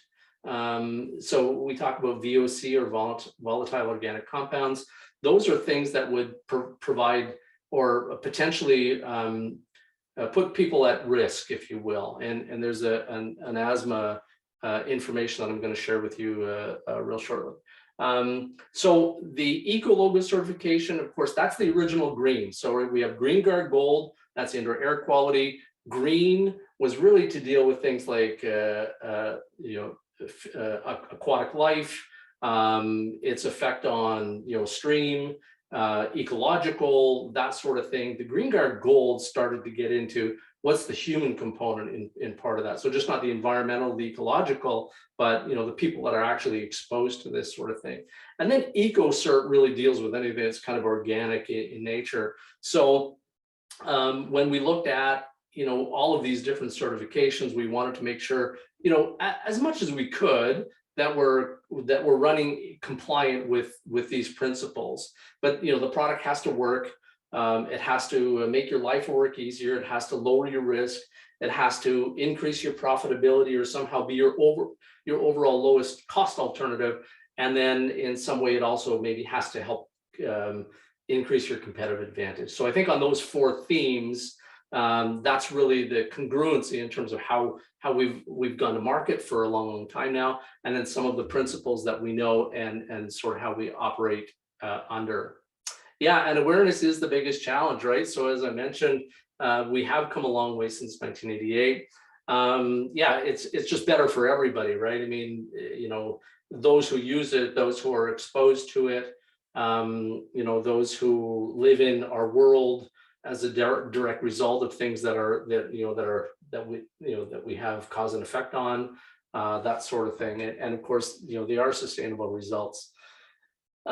Here's the point on the asthma. I mentioned it a couple of times in the presentation thus far, and why indoor air quality is so important. So this is the Greenguard Gold certification that I'm talking about. Again, UL, Underwriters Laboratory, they're the people that actually certify you for accreditation for that. So it isn't, hey, we just think the product's pretty good. And they're like, yeah, that sounds good. Here's your stamp, away you go. It's fairly rigid what they put companies through. And, oh, and incidentally, and I just don't want to mislead people, this isn't just about you know, cleaning products. Greenguard Gold exists in furniture. I once had a quartz countertop that was being seamed, and the seaming agent was not an epoxy, it was a different type of chemistry, but it was Greenguard Gold certified. When I asked the installer, I said, can I see that bottle? It looks like a Greenguard Gold certification stamp on it. He goes, yeah, it is. I said, do you know what it means? He goes, I have no idea. He says, all I know is it doesn't stink. And I was like, okay. So I said, do you want to know what Greenguard Gold's about? He goes, well, not really. So so I left him alone. But at any rate, I kind of knew what was going on with it. It was kind of funny. Look at that data in terms of asthma, and that is a real reality right now. That ties directly back to indoor air quality and what a Greenguard Gold certification could actually say. So it's a thought for consideration. By no means would we ever tell you what to do. You know, just inform your own opinions about it is really kind of my message in here. Numbers are kind of staggering though, and that's been going on for a little bit. I mentioned equipment to task as opposed to labor to task. Here's really an expression of it. So the machine that you're looking up on the left-hand side is actually robotic. So in facilities that are getting larger and larger, you know, for decades, we've always put somebody at the back of this thing, and they either drove it, rode around on it, stood up on it while it operated. But think about a machine that cleans with clean, pristine water, and then there's a squeegee with a vacuum integration that actually picks it up. So you have a nice clean floor all the time. But the automation allows, and again, I'm not talking about smaller facilities here, but larger facilities where this thing could be programmed and then you send it off to work. It needs some supervision. Hey, I need supervision. But at any rate, you can look at technologies like that, again, depending on the size of your business. The next picture on your screen is what's called a flight washer. If you've ever been in a very large, usually seem like in hospitals, nursing homes, wherever large covers are done, and cover, by the way, just means what you ate with is a complete cover. So if you had a fork and a knife and a plate and a cup, that's a cover. So those things would get loaded into trays and they'd be pushed through. You know, there are things that are being used in the cannabis process that could actually be done by automated equipment. In fact, I know of a couple locations that are looking at installing these flight machines just because they don't have to stand there, give somebody IPA and clean all the buckets down. This thing can do it significantly better, and it'll come out on the other side completely sanitized, and away you go, you're back up in production. That last picture that's on your screen, that's actually an industrial parts washer. And I know a couple of locations that have actually gone with it. There are larger parts that you can put in it. And if you think about what a dishwasher does, this does for parts. So if you have bigger pieces, things that can, you can actually, again, use that idea of equipment to task as opposed to labor to task, throw it in, set the cycle. This cycle probably runs for like 5 minutes. I know my dishwasher here at home runs for like an hour, but at any rate, it's designed to do parts. Again, they're just thoughts for consideration. And as we look at the cannabis industry and the production of it, and how what sort of things that we see from it, that's sort of what we're sharing with you here today. Training and facility care, yeah, absolutely. So my strong advice over the years has always been, I like Pepsi's comment about sudden service, and I think, and I borrow it here, you know, if you choose to use kind of like one main supplier, you will get sudden service, you know, for things that you need. We have a few customers that have us come in annually, and you know, we go through a complete retraining. They'll have us do validation to make sure that, you know, the chemical dilution system is accurately diluting, and we call it a weight volumetric test. It's not a hard thing to do, but you need, you know, a couple pieces of equipment, some balances or weigh scales, if you will, and the knowledge to actually, you know, titrate or ensure that, you know, that the product's pulling the right amount. That would speak to QA, would also speak to your SOP. But you know, if you have a lot of people in your house, and I mean that metaphorically, but if they're in your business, you know, who owns that responsibility, and are they going to be, you know, if a lot of people have some of your business but not a big part of it, I'll tell you, our industry gets really busy with customers that are kind of in a sole supplier relationship, and just from a sheer matter of time, they're going to tend to, you know, tend to go there first. Just saying. Yeah, and some of the things you probably already read through. I like that one about, you know, the third bullet, ask your present supplier, how do you wash a wall? Because there is actually a proper way to wash a wall. There's an inherent risk, you could argue, in dealing with somebody who doesn't know the fundamentals of what they do. So that's risk avoidance as well too. I just thought I'd kind of throw that one out there for you. I kind of talked about these points a little bit earlier with you, you know, in terms of, you know, why should I buy from you? That, by the way, is the most fundamental sales question, and you should be asking it to anybody in your business. If they're selling you something, is, hey, you know what, you're the 5th vendor that I've seen this week. Why should I buy from you? And it is an excellent question. And the answer you're going to get, however, is really, you know, the proof's in the pudding, and the devil, and you know, the devil is in the details. Trust me on that one. Training does weave into all these concepts. I mean, you know, to be able to have somebody that's, you know, like a team that you know, they can draw on as a resource, that actually know, you know, they're, when I think back into, you know, say, and I'm not, you know, picking on the school board business, I guess I kind of am, you know, the most senior person generally became the head custodian, and they were the trainer. Not that they were the best person to train, or they actually had the skill sets to train. It is that they've been around the longest. So who trained you? Well, the head custodian did. He's been here 25 years, or she's been here 25 years. They should know what they're talking about. Who trained them, right? So what was the origin, and where did all of that come from? So, you know, you deal with an organization who's got some pedigree in the business, who actually understands your business and understands the industry, and can point you in the right direction. Always, always, always, wherever you can apply the equipment to task as opposed to labor to task, that's what you should be doing. You know, I can remember years ago, again, back in my contract cleaning days, we used to clean a very large mall and probably use 30 people a night. And I'm going back a number of years now. This would be back into the 1980s, maybe mid 80s, we'll call it. But, you know, auto scrubbers were really just coming on scene. We didn't have auto scrubbers. And once we did, we started to embrace the auto scrubber technology. And, you know, we went from a complement of those, you know, 30 people down to like 8. And the equipment was doing most of the work, right? So there's a little bit of automation in there as well too, right? The 4 eras of mankind and kind of how we got there. We come through the Industrial Revolution, and we've gotten better and better and better at doing things all the time. Our industry really is no different than that. It just, you know, continues to get better and better. And at the end of the day, you know, the production, you know, your facility, its productivity, all that kind of stuff is in a good spot now.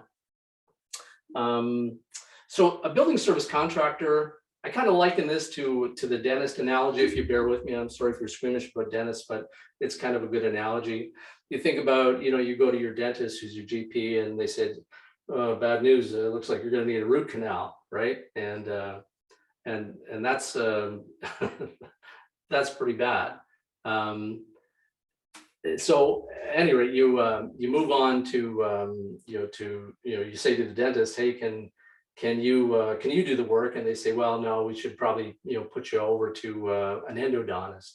They're a specialist. So my point in all of this is really, you can look at this from a perspective of, you can do the day-to-day, but if you get more detailed work that requires more specialized things of that nature, that's where a building service contractor can come in. I mean, some of the bullets that you see there, I mean, they're well equipped. They've got the equipment behind them. They've got access to people behind them. They've got the knowledge set, the skill set, the tool set.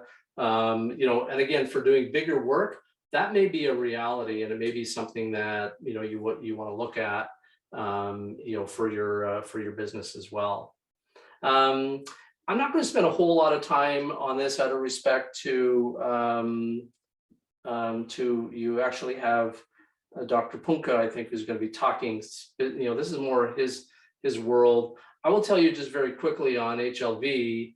HLV, is really something that's kind of new. It hasn't been around for that long, so we would call that a novel virus. And what we're using is best practices on what we can use in the absence of actually having a product that is definitively kills HLV, this viroid. I think I mentioned virus. It is actually a viroid. You can use a best practice to kind of work around it, which is really what we did with COVID. COVID was novel. We didn't know, really anything about it, but we used what was called the Emerging Pathogens Guideline through Health Canada. And in the US, it was the EPA, or the Environmental Protection Agency. They're who actually govern disinfectants. They look at disinfectants as pesticides in the US. We look at them as drugs, really. Notwithstanding, anyhow, we follow that guideline. So if you didn't know what the virus is, you would use something that kills a harder to kill virus. And I'm talking about COVID at this point. And then by extension, you're almost using a surrogate model. In the same way we kill norovirus, by the way, we can't grow human norovirus, so we use feline calicivirus, or we use murine norovirus, so cat and rat, because those two viruses best emulate what the human norovirus looks like. So there is already an expression of using a surrogate virus or technology to kill something else. So really, that's kind of what we're saying here. I won't get into that too much. Again, these couple of slides almost impede on the good doctor's presentation. I will talk a little bit about floor drain maintenance, however, and on the floor drain maintenance, it is a critical point. There are some things that can actually grow in there. Biofilm can grow and leave it unsanitary. There are these fruit flies and stuff that can come out of it. They're vectors for transferring viruses around as well too, and just really anything in general. So it's often a spot that's neglected. It is in restaurants too, by the way, and it really shouldn't be. So we can control that. So just wanted to kind of mention that to you. Again, I think this is some just a source of contamination. These human pathogens. Again, I won't get too much into that one out of respect for the upcoming presenter here. On the podcast, just a note, we actually framed it as a masterclass series, and fundamentally, we put these out as it's knowledge, but it's not basic knowledge. The concept was if you can Google it. I really didn't want to be talking about it. I wanted to be giving sort of tribal knowledge or kind of deep industry knowledge, like the how do you wash a wall thing is an example. We don't mention any products on them, so you can kind of use whatever you want. And again, it's not a product sell. You can get it on like Spotify, iTunes, Google Play, SoundCloud, that kind of thing, and you can inform your opinions. There's lots of good information there. We have a lot of on the Avmore channel with YouTube. We have, sorry, I went too fast there. We have a lot of great videos. There's the how to wash a wall one, by the way. And it's just good information. You can have, I mean, it's all electronically there, and you can look it up anytime you like. If you got, there's a number of them that we did, like probably 60, 70 of them, I think. And short videos, just kind of how do you do things in the cleaning industry. So you kind of may be open to that. That's kind of how you can follow us as well too. Myself personally, I'm pretty active on LinkedIn. I think it's a great business platform. So a little plug for those guys. And, you know, I've been in this industry a long, long time. I just kind of want to finish up with a, you know, after wishing you, you know, crazy wild success in your business, whatever you take on, good for you and good luck with that. But, you know, George Bernard Shaw, he said that, he said, this is the true joy in life, being used for a purpose recognized by yourself as a mighty one. He went on to say, instead of being a force of nature, or instead of being a feverish and selfish little clot of ailments and grievances, complaining that the world will not devote itself to making you happy. He said, I'm of the opinion that my life belongs to the entire community. And as I live, it is my privilege to do for it whatever I can. I want to be thoroughly used up when I die. For the harder I work, the more I live. He finished by saying, life is no brief candle to me, is a sort of splendid torch, which I've got a hold of for the moment. And I want to make it burn as brightly as possible before handing it off to future generations. So I leave you with that, folks, and I'm going to turn it back here. Thank you for your time. Questions? I think we probably have a few minutes for that. So back to you, Nicole.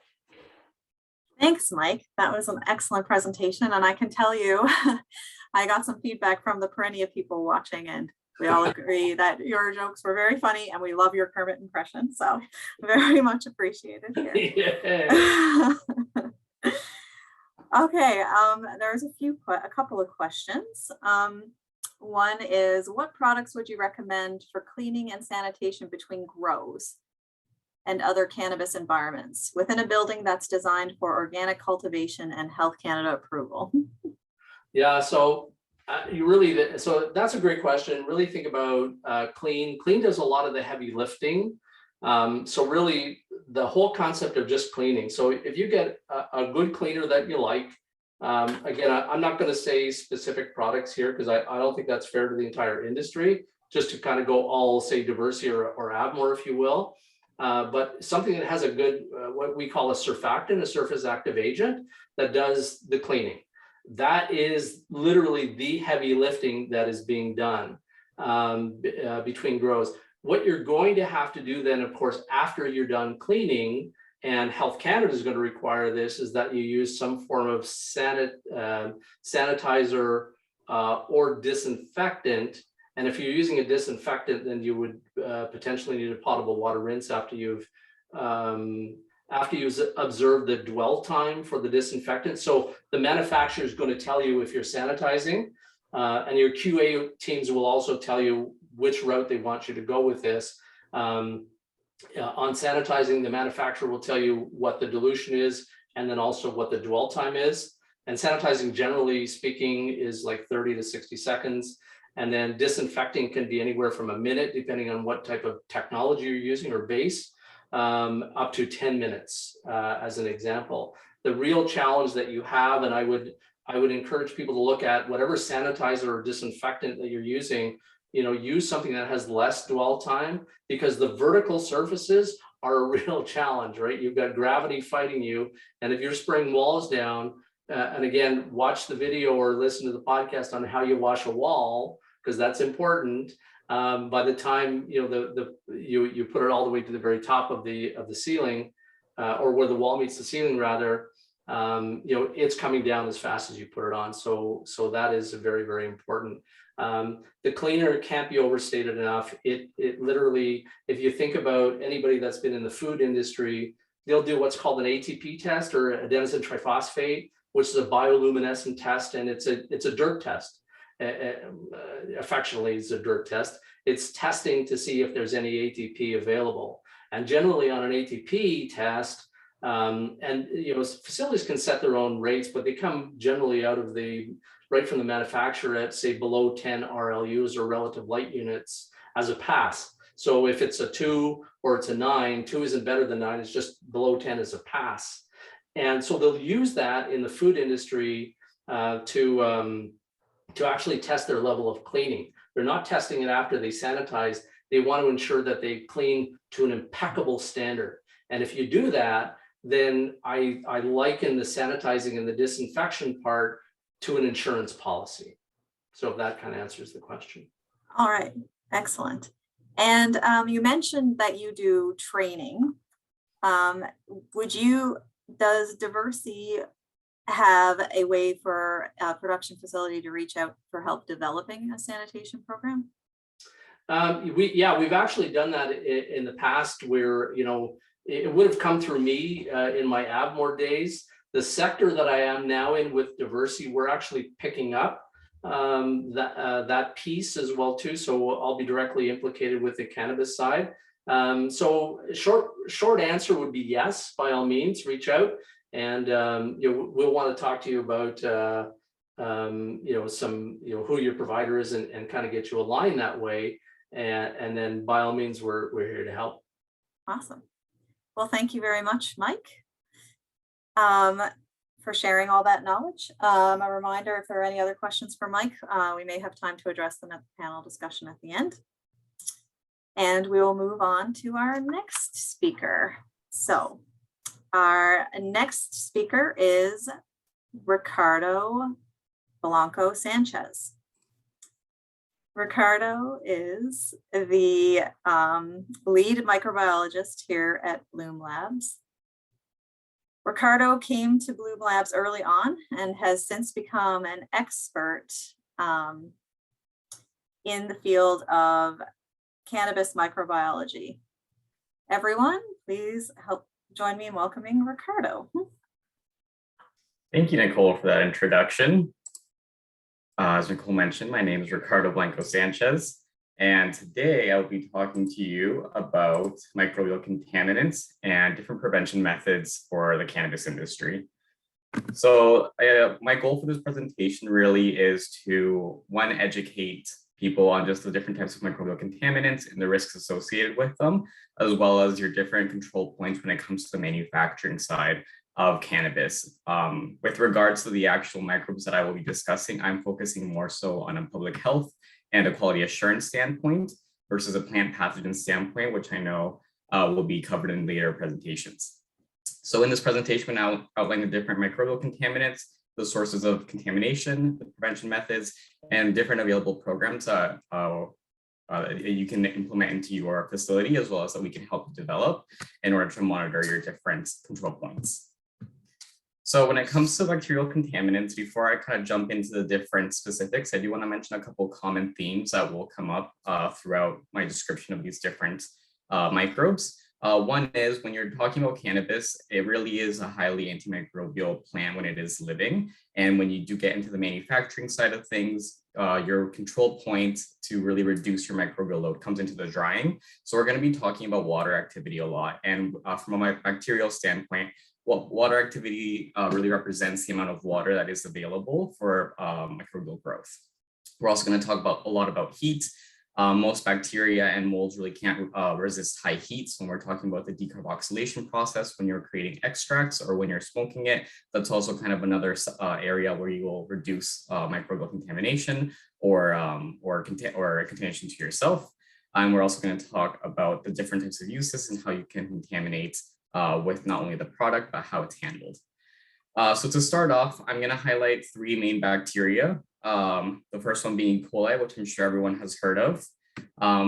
Contrary to most people's belief about E. coli, really the majority of E. coli species aren't pathogenic. There's only really, I think only 2% are pathogenic. Of those, we only really have two main concern ones, which is STEC, which is shigatoxin producing E. coli, and O157H7. At Bloom Labs, we test for E. coli in general. We don't test for a specific serovar of E. coli, but just the species as a whole. E. coli is a fecal coliform, so it does live naturally in a lot of animal guts, as well as it does live naturally in our guts. It is quite ubiquitous within the environment, so it is found very easily, and a lot of the times it'll be present in soil or dirt, as well as in water.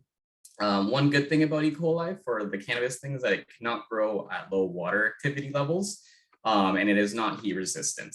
So when we're looking at the cannabis manufacturing process, there isn't a super high risk for E. coli to contaminate or be present in the final product.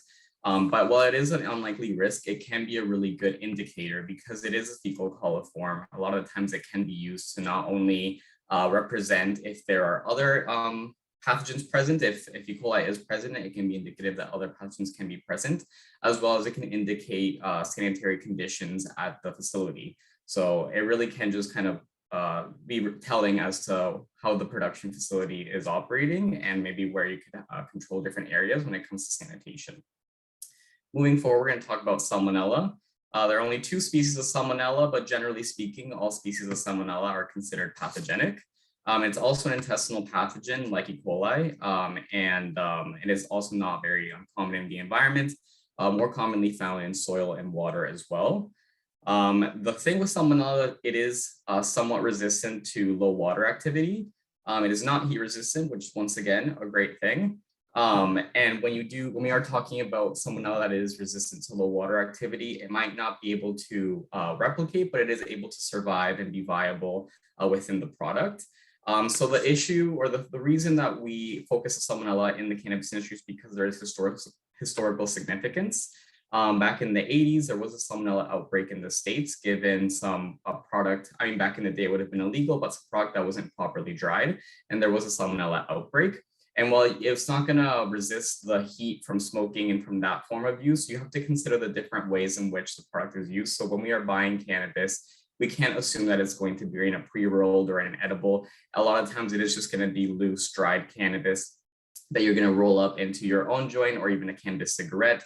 In those instances, you're touching the product, you're using your grinder, it's on your table, whatever the case is, if that product is contaminated, that bacteria is getting in and around your area. So in the 1980s, when that outbreak happened, what happened was people are using their hands, they're touching their mouth, especially when you're rolling papers and that kind of idea. And that way it gets in through your mouth and it's ingested and you can get sick with E. coli. So both with E. coli and Salmonella, it's not a super big concern if you are a healthy individual, but when it does come to the elderly or immunocompromised individuals, it can be of large concern. Especially with Salmonella, even though it's a low risk, it's a really, really highly infectious bacteria. And if it does get into you, it can have some very severe consequences. Moving forward, talking about Pseudomonas. So Pseudomonas is a very ubiquitous genus, and there's only really 3 species that are of concern for us in cannabis. There's P. syringae, P. fluorescens, and Pseudomonas aeruginosa, which is one that I will be focusing on. The first 2, P. syringae is a plant pathogen, and P. fluorescens is a biocontrol. But Pseudomonas aeruginosa is the only known human pathogen for the Pseudomonas genus. It is more so a concern with immunocompromised individuals, as well as people with chronic pulmonary infections, such as cystic fibrosis. It is not a huge risk again, because the thing with Pseudomonas is you do need a pretty high inoculum to infect an individual, and you do need a low immunity and a specific route of delivery. So cannabis doesn't really offer a lot of that, given the drying process and the use when it comes to smoking. However, while it is a low risk, it is a pretty large consequence if you do get infected with Pseudomonas aeruginosa. It is one of the most common pathogens to acquire in a hospital, and it can have some very serious consequences and can be lethal as well. Moving forward onto mold contaminants, we're really mainly going to focus on just Aspergillus species. So Aspergillus is highly ubiquitous. You can really find it pretty much everywhere in the environment. And the thing with Aspergillus is there's 2 really main areas of concern. One produces these really hardy spores, and 2, it produces aflatoxins. So we're going to focus on the spores first and then move forward to aflatoxins. So with the hardy spores, there's really 4 main species of Aspergillus that produce these pathogenic spores. And we're talking about Aspergillus fumigatus, flavus, niger, and terreus. With the big point of concern with Aspergillus is that it can survive low water activity levels. And there actually have been a lot of known associations between Aspergillus and cannabis. It's probably the best recorded kind of risk when it comes to smoking cannabis. The thing is it's because it's so ubiquitous in the environment, a healthy individual really won't be susceptible to getting infected, but immunocompromised individuals can get infected, and it's extremely difficult to treat, diagnose, and it can be deadly in the end, unfortunately. So there are recorded cases where people have acquired aspergillosis from using cannabis products and have been contaminated with Aspergillus. And really the big issue comes in the fact that it is so ubiquitous within the environment. Then when we move on to aflatoxins, aflatoxins are mainly produced by Aspergillus flavus and parasiticus. So if you notice that Aspergillus flavus both produces the spores and the aflatoxins, so it really is a double whammy when it comes to our golden Aspergillus species in cannabis. So with aflatoxins, you do need a really large dose of aflatoxins to induce an acute poisoning in humans. So it is unlikely that you will get it from cannabis due to the drying process. You really would have to have an extremely moldy post-harvest product to really acquire enough aflatoxins to infect humans. However, it does pose that risk nonetheless. And as the theme has been with all of our microbial contaminants, it is not a high probability that it will be there, but it is a very high high consequence if it is present. So we select a test strain and make sure that it is not detected. Within Bloom Labs, we test for the 3 bacterial pathogens that I mentioned, as well as Staphylococcus aureus. And then we do test for aflatoxins, and we do a total yeast and mold count because currently in Canada, it doesn't require testing for Aspergillus species specifically. It just requires for a total yeast and mold count. And really the future of the industry will determine what the appropriateness of testing for Aspergillus mold species is going to look like. So moving forward onto contamination sources, I already discussed a little bit about the different bacteria that are present in soil water, but we're really looking at just the environment, the soil, water, and the handling.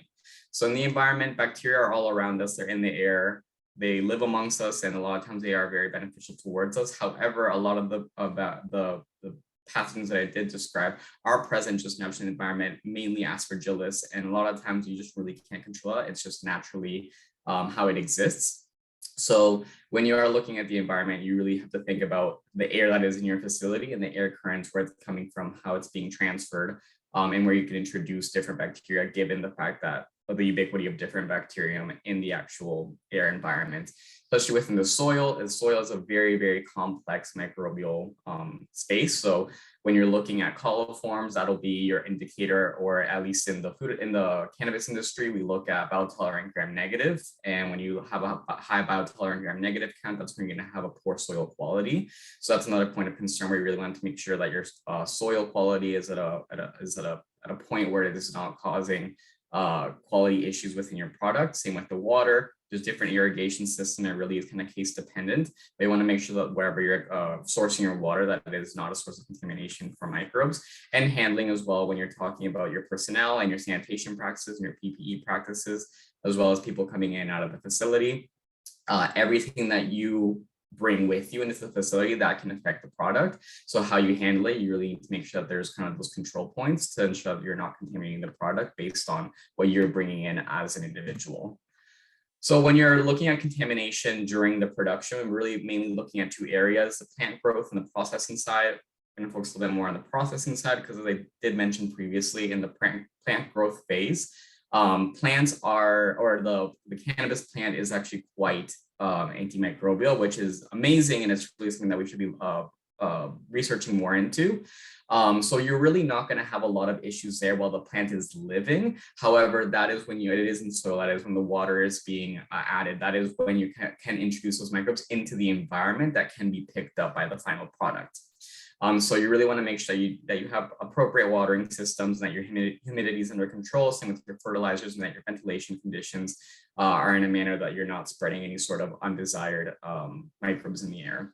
So really the processing is where you're going to have more of an issue.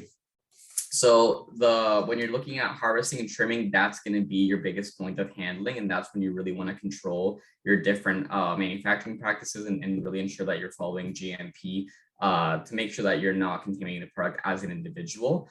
And that's a lot of times that is where we have a lot of issues with bacteria, not so much mold. When we're looking at the actual drying part of the processing side, that's when it's going to become more of a mold issue. And it really is because it's a sensitive relationship when you're doing that drying process and you're controlling your humidity and your temperature, because on one end, you have to balance the relationship between drying the product, but you also have to make sure there's enough humidity in the product to allow for chlorophyll evaporation. So that sensitive relationship between humidity and temperature is really where you're going to have to make sure you have the most control, so that you're allowing that chlorophyll evaporation, but you're not keeping that water activity and that humidity at a high enough level that you're allowing for microbial contamination and optimal conditions for it to grow. So the different programs that you can run in order to monitor your different control points really does lie in those 4 sources that I had mentioned previously. So your air quality program, air quality, your soil quality, your water quality. Those 3 main ones are kind of really easy ways to monitor your different points and ensure that there's no bacteria of concern. When you're looking at your air quality, you want to make sure that your mold count and the mold that are present are not harmful to your plants or harmful to public health, really. Same with your soil quality testing, because different soils have very complex microbial systems, especially when you're looking at organic soils. You really want to make sure that it is free of or has free of pathogens. It'll likely have a high biotolerant count, but that's just naturally the soil bacteria that are present. And same with your water quality. You want to make sure that it's free of coliforms and free of E. coli in particular, because that will be a large opportunity for microbial contaminants within your water. Environmental swabbing is commonly done in the food industry, and I included it in there because it is kind of an ongoing topic of conversation within the cannabis industry, and it could be more relevant, especially as we move into the edible space, as we're looking at different pathogens of concern, such as Listeria, which is the 3rd most common food pathogen. So I wouldn't say it's as relevant right now, but as the industry progresses, it could be more concern. And with those 3 programs, those are kind of different areas that we can help you develop at Bloom Labs, and we can help work with you to look at your facility and kind of plan out what makes most sense for you. And same with the air quality. A common method is the settle plates, which is what I have the picture on the screen. It's very easy, very straightforward, and cost effective. You throw some plates on the ground, wait a little bit. We will incubate them, read them, interpret them for you, and we can help you through those different programs. So to highlight just the key points of my presentation, your bacteria or microbes of concern really are going to be coli, salmonella, and Pseudomonas aeruginosa, as well as any Aspergillus species that are ubiquitously in the air. Your critical control points are going to be your air, water, soil, and your skin coming from human handling, as well as just like your human traffic, how you're bringing people in and out of the building, and what that looks like in terms of the microbes that you're bringing with you. And your contamination opportunities are heavily going to rely on just your handling and minimizing any opportunity for you to transfer microbes from yourself onto the product, as well as controlling that relationship between temperature and humidity to ensure that your drying process is efficient enough to dry the material, but to allow that chlorophyll evaporation. Bloom Labs can help you develop different and monitoring programs within the air, soil, and water to really ensure that you're taking control of your operation and ensuring that you're minimizing your different areas of microbial contamination. Sorry, I'm rushing. I realize that I'm a little bit over time. And as Nicole mentioned before, we can always discuss more within the panel. You can always reach out where we can help you out further. And oops. There was a question slide, and that is my presentation. That's awesome, Ricardo. Thank you so much. Since we did go over a little bit, we'll save any questions for Ricardo for the panel this afternoon. It is time for a break now. So we will meet back here at 3:05 p.m. sharp for our next speaker, Talia. Thanks, everyone.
Okay, everyone.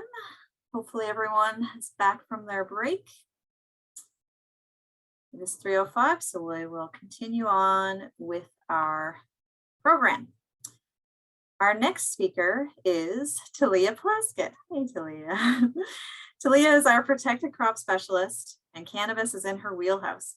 Talia is the person to talk to if you have problems during the growth phase of your plants. Everyone, please join me in welcoming Talia. Thank you, Nicole. I hope everyone had a chance to grab a cup of coffee, all that good stuff. Are you seeing that okay? Yep, looks great. Awesome. Okay, so let's get started. So as Nicole mentioned, my name is Talia, and I'm going to talk to you about the plant production services that the Cannabis Acceleration Center has to offer. And so before we dive in, I'm just going to take a second to introduce myself. Originally, I'm from Southern Ontario, and I moved to Nova Scotia in June of 2020 to pursue the role of the Protected Crop Specialist at Perennia. My background is primarily focused on plant science, having taken many plant-focused courses through the University of Guelph. After finishing my degree, I spent 5 years working at Vineland Research and Innovation Center in previous roles. So there I gained experience in plant pathology, plant breeding, general production, and a focus on substrate-grown greenhouse tomatoes. Since joining Perennia, I've gained a lot more experience in protected growing and the crops that fall under that umbrella, which includes cannabis. So it's been a great experience getting to learn more about the industry, and I'm excited to continue to support it into the future. So my role as the Protected Crop Specialist is part of an interdisciplinary team. Not only do we have commodity-specific specialists, but our team is also composed of a soil scientist, agri-environmental specialist, field pathologist, agriculture technology specialists, and our field research team. So I realize it's a bit of a mouthful, but our team is comprehensive in what we can do, and we enjoy finding ways to work together to solve industry problems. So there are a range of services that we offer, some of which fall under the umbrella of the Nova Scotia Agriculture Extension Program. So this is a government-funded program which allows our 14-person team to provide crop-specific agronomic advice and on-farm support. We represent Nova Scotia's industry on national and regional committees, create production-related material for broad industry use, and identify opportunities for collaboration between researchers, fellow producers, and processors. So we're also available to provide support for farm-specific and increasingly in-depth projects, and those would typically fall under the fee-for-service umbrella. So this is where we can help pursue research and trial funding opportunities to support industry development and validation of concepts in our local climate. Our field research team is available to assist and conduct various crop trials, and we can also help with the development of individualized plans to address production pain points. So some of that talks a little to what Ricardo was just talking about, identifying the source of contamination. That would be something that we can do, looking at biosecurity protocols, looking for disease management or nutrient management planning, all of those sorts of things. And so if you're wondering where you can find out more about the services that we offer, the website bloomlabs.ca is an awesome place to start. So if you were to follow one of the circled headings here, it would take you to our 4 pillars of crop production services. And the first of those pillars that we're going to talk about today is crop production support. So crop production support can look like a lot of different things. Mainly, I'm here for troubleshooting and supporting your growth. So a couple ways that we're able to do that is through on-site or online visits in response to requests for information, diagnosing production issues such as fertility imbalances, insect and disease pressure, sources of contamination, that sort of thing.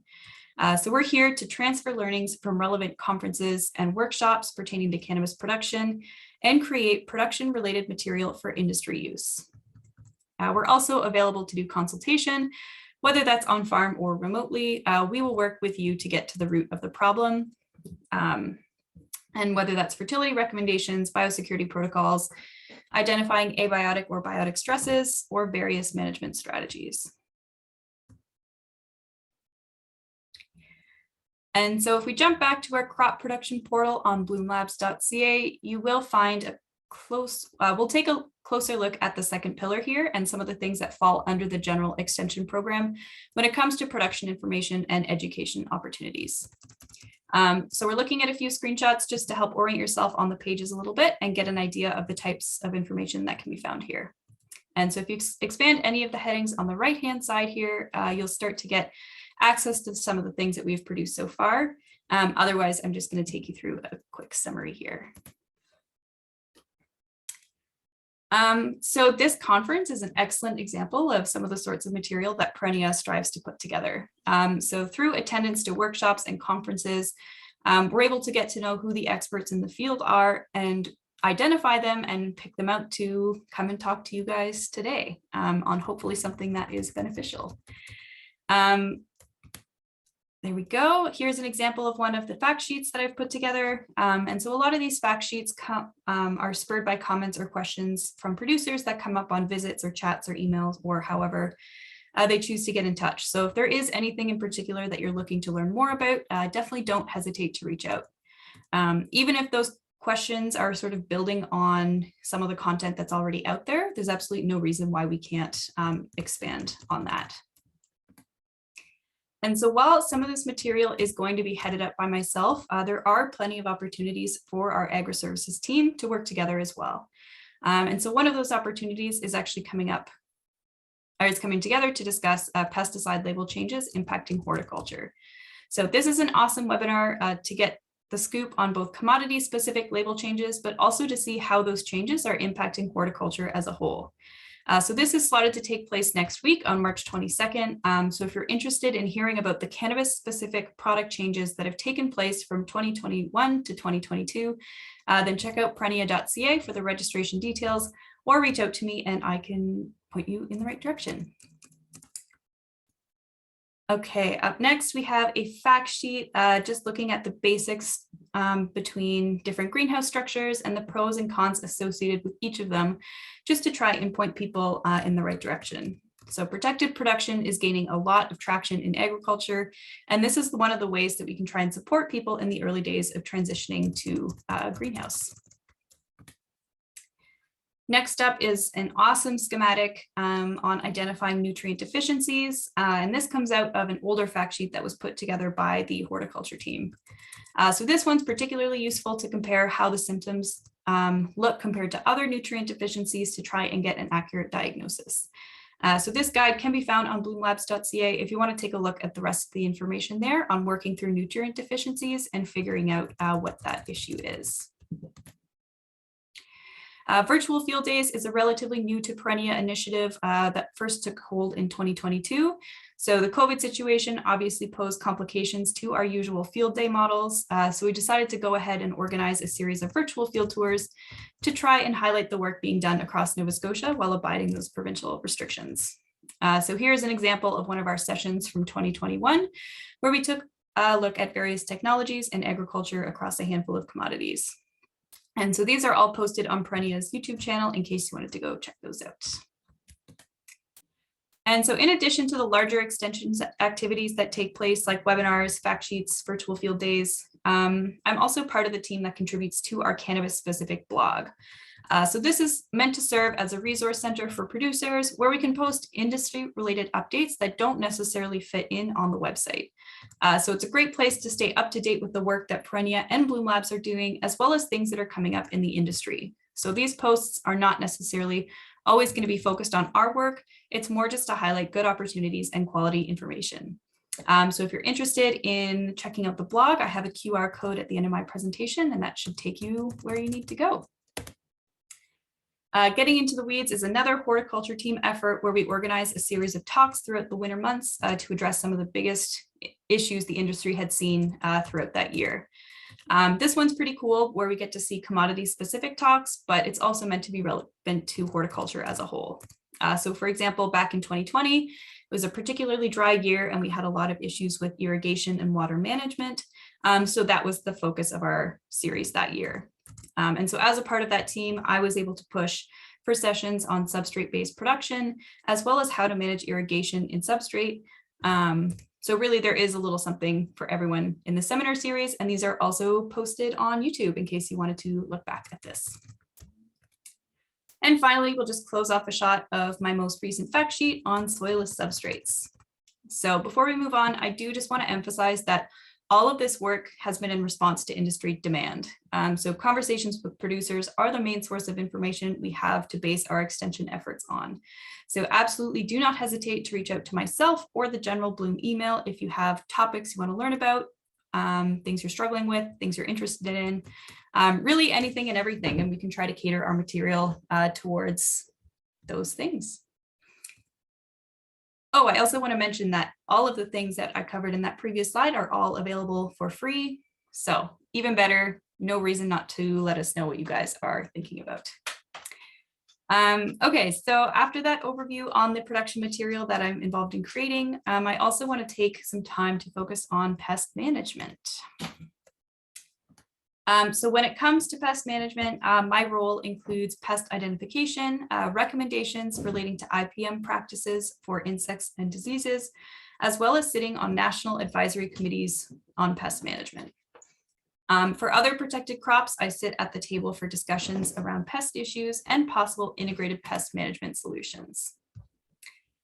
So I'm also able to support user-requested minor use label expansions, which is a pretty important tool to have in your wheelhouse. So this is the process in place that will get a short-term product registration in response to tackling an issue that's not currently managed with the current tools that are available. So while registration is limited, it is a stepping stone to see full registration of a product in later years. So it not only serves as a short-term solution, but also helps in the long term as well. So a good example of this is the current or the temporary label for Bioceres WP, for example. So there is emergency use registration in effect for this product to help deal with rice root aphids. So this registration is province specific and has a restricted timeline. Nova Scotia is not currently on the emergency use label, which means we're not allowed to use this product to combat rice root aphids, but other provinces in Canada are. So if this is something that you'd like to see in Nova Scotia, definitely don't hesitate to reach out to me. I'm unable to push forward with these unless I have industry support. So it's important just that you're bringing these requests to my attention, and hopefully we can do something about it. And so another major resource that comes out of Perennia every year are these spray guides. So these are tools to help producers identify the best products to use to combat pests and disease issues. These guides are provided to make product selection easier and to highlight overlap between pests. So if you're having an issue with powdery mildew and mites, for example, you can use this guide and cross-reference to see if there's one product that will work as opposed to having to purchase two separate products. This is basically an outline of the official label, so it's always important that you are referencing the actual label before using a product, mixing the product, any of that. But it's really just meant to be a little bit easier for everybody. So we are currently in the works of updating the guide for 2022. So stay tuned in the next couple of weeks for the final product. And lastly, is that we're always on the lookout for cluster funding and projects that fit within the scope of those programs that are open. We regularly collaborate with researchers, universities, colleges, and they're great resources to have when it comes to putting together agri-science projects. Okay, so we're going to jump back to our lovely revamped Bloom Labs website. And this is our last pillar of consulting services. So when it comes to consultative services, there are a handful of options available to you. First up is efficacy trials, which is something that we have a lot of experience executing. So last year, for example, we headed up product efficacy work for cyclamen mite and strawberry, downy mildew and hops, conducted variety trials for a handful of field crops, and the list goes on. So this work always sees to grower compensation so that the contribution of the producers is not overlooked when trying to push products or varieties forward for the region. We're always looking for cooperators and locations to put these trials on. So if that's something you're interested, be sure to give us a shout. We're also able to conduct production-related research for private companies and industry associations, as well as partnering with post-secondary institutions on core research. The past few years, we've been awarded several large industry projects. And so some of these we went together with industry to the government to identify an issue or an opportunity. So examples of that would be our Long Cane Raspberry project, which I am one of the organizers for. We also have a parasitic nematode project going on now as well. For other projects, we are applying independently as we have identified a need for that support in the industry.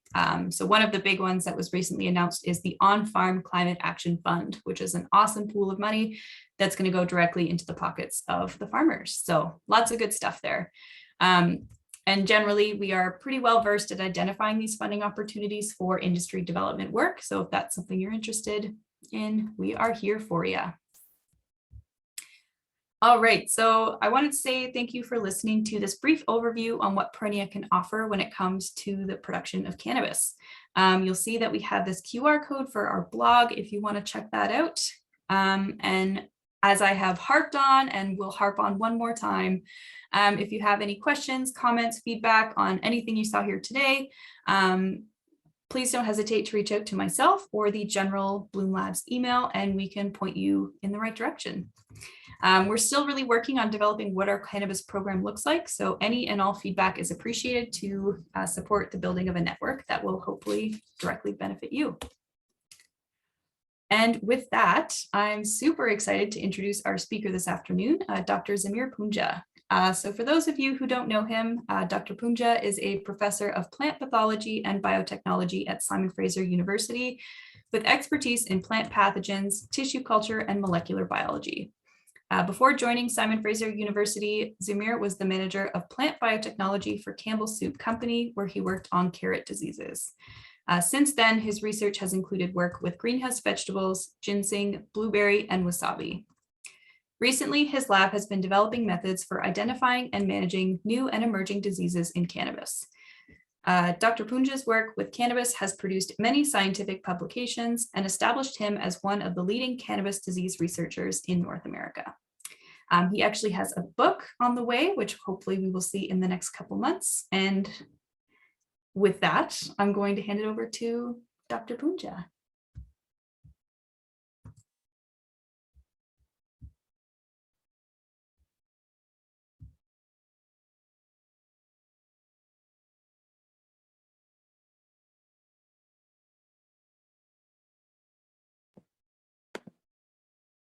Thanks for that introduction, Talia. It's a pleasure to be here. Good afternoon, everyone.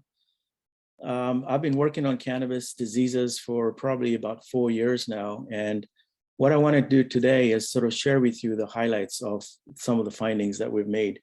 And I've tried to focus the presentation on management approaches. So in addition to describing the various diseases that are out there, I'd like to touch upon some management approaches so that those of you that are actually producers will have a better understanding of what kinds of things have to be done.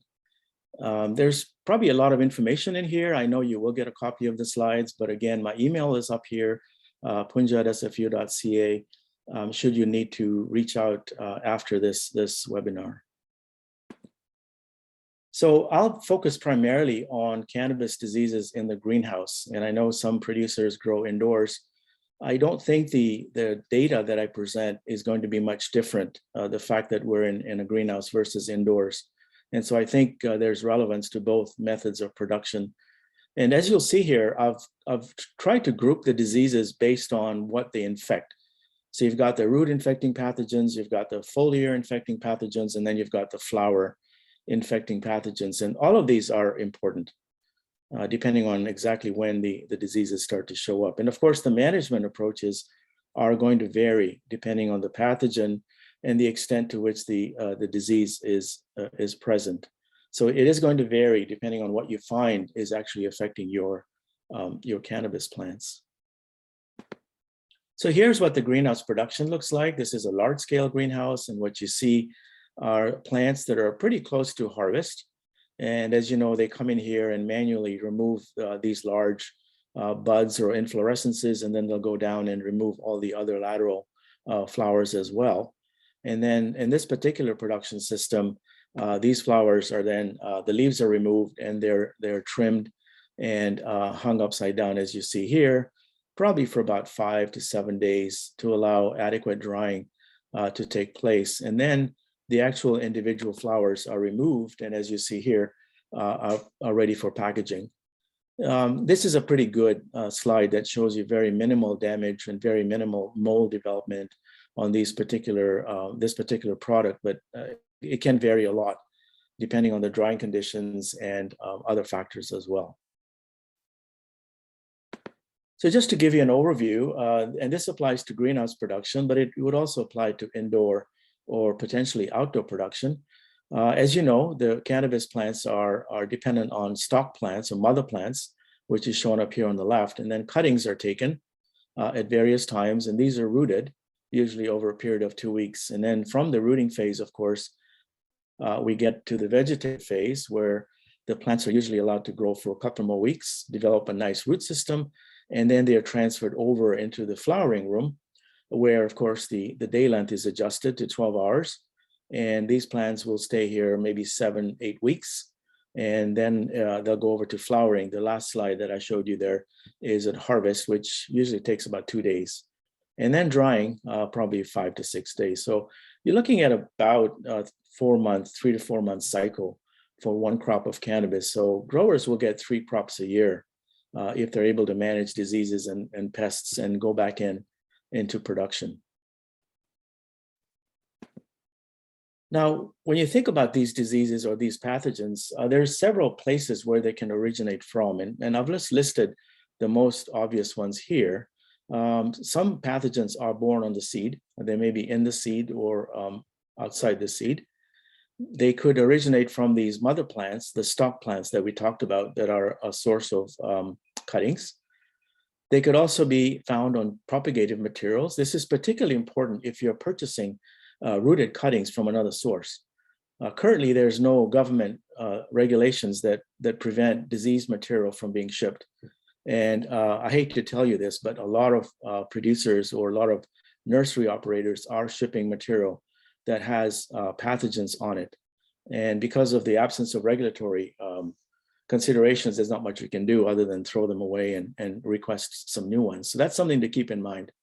Purchasing rooted cuttings can be a source of pathogens. Some pathogens may be found in the growing medium, depending on if you're using soil or cocoa fiber. Less so in rockwool. Rockwool is pretty sterile. You won't see a lot of pathogens in that.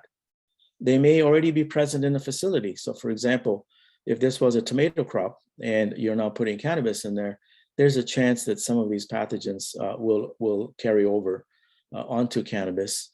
And then lastly, there are these outside sources, things that may be growing outside the greenhouse or another adjacent greenhouse where management hasn't been quite strict and the diseases are moving out.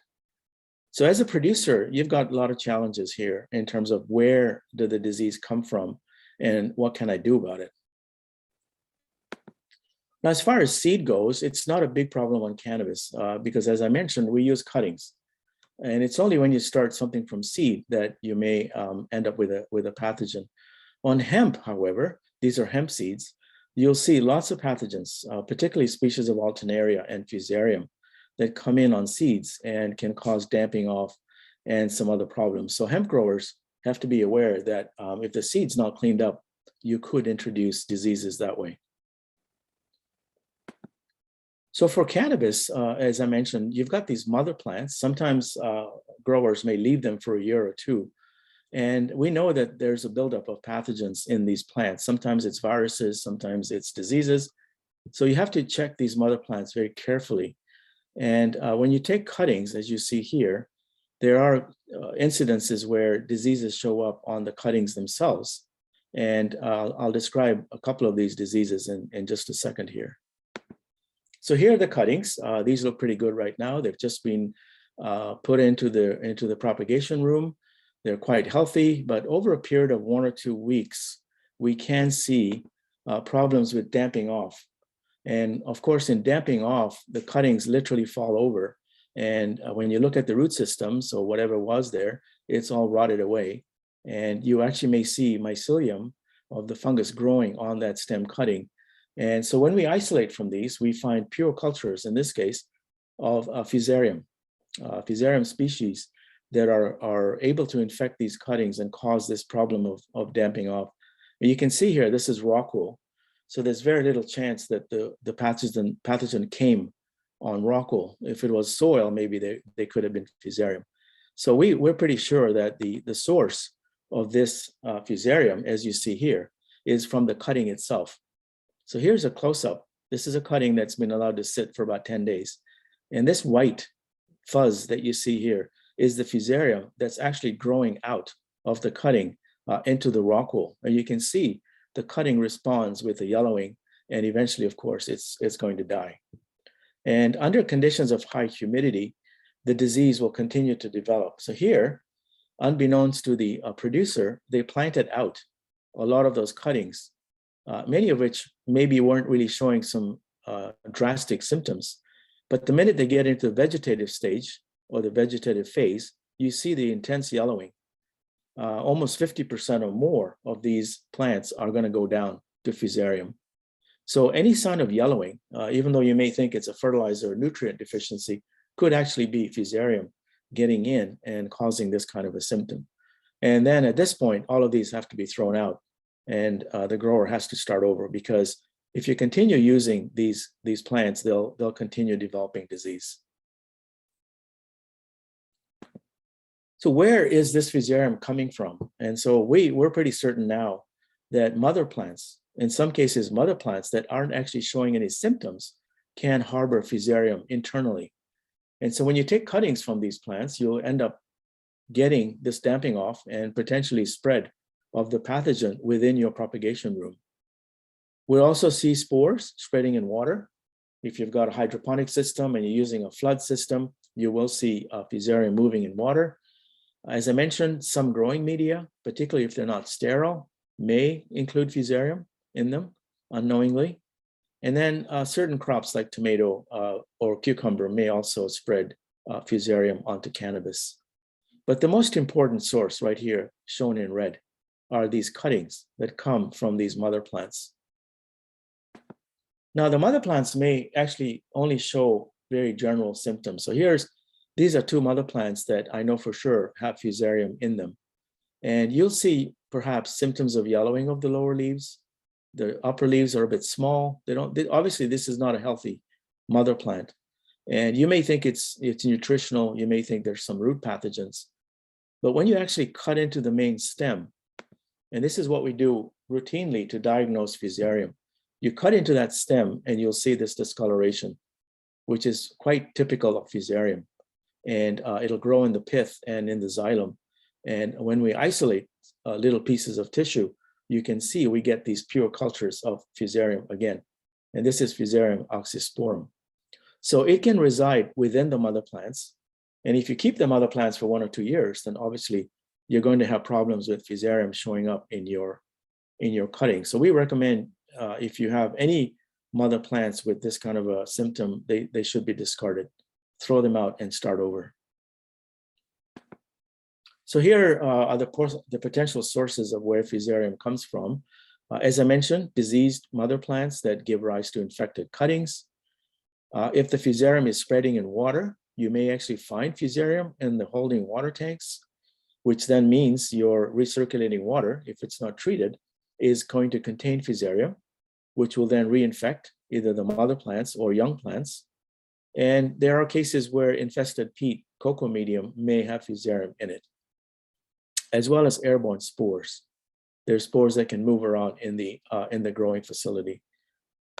So here's just an example. If you've got Fusarium on the stem right here, we can show through spore assays that these spores will spread.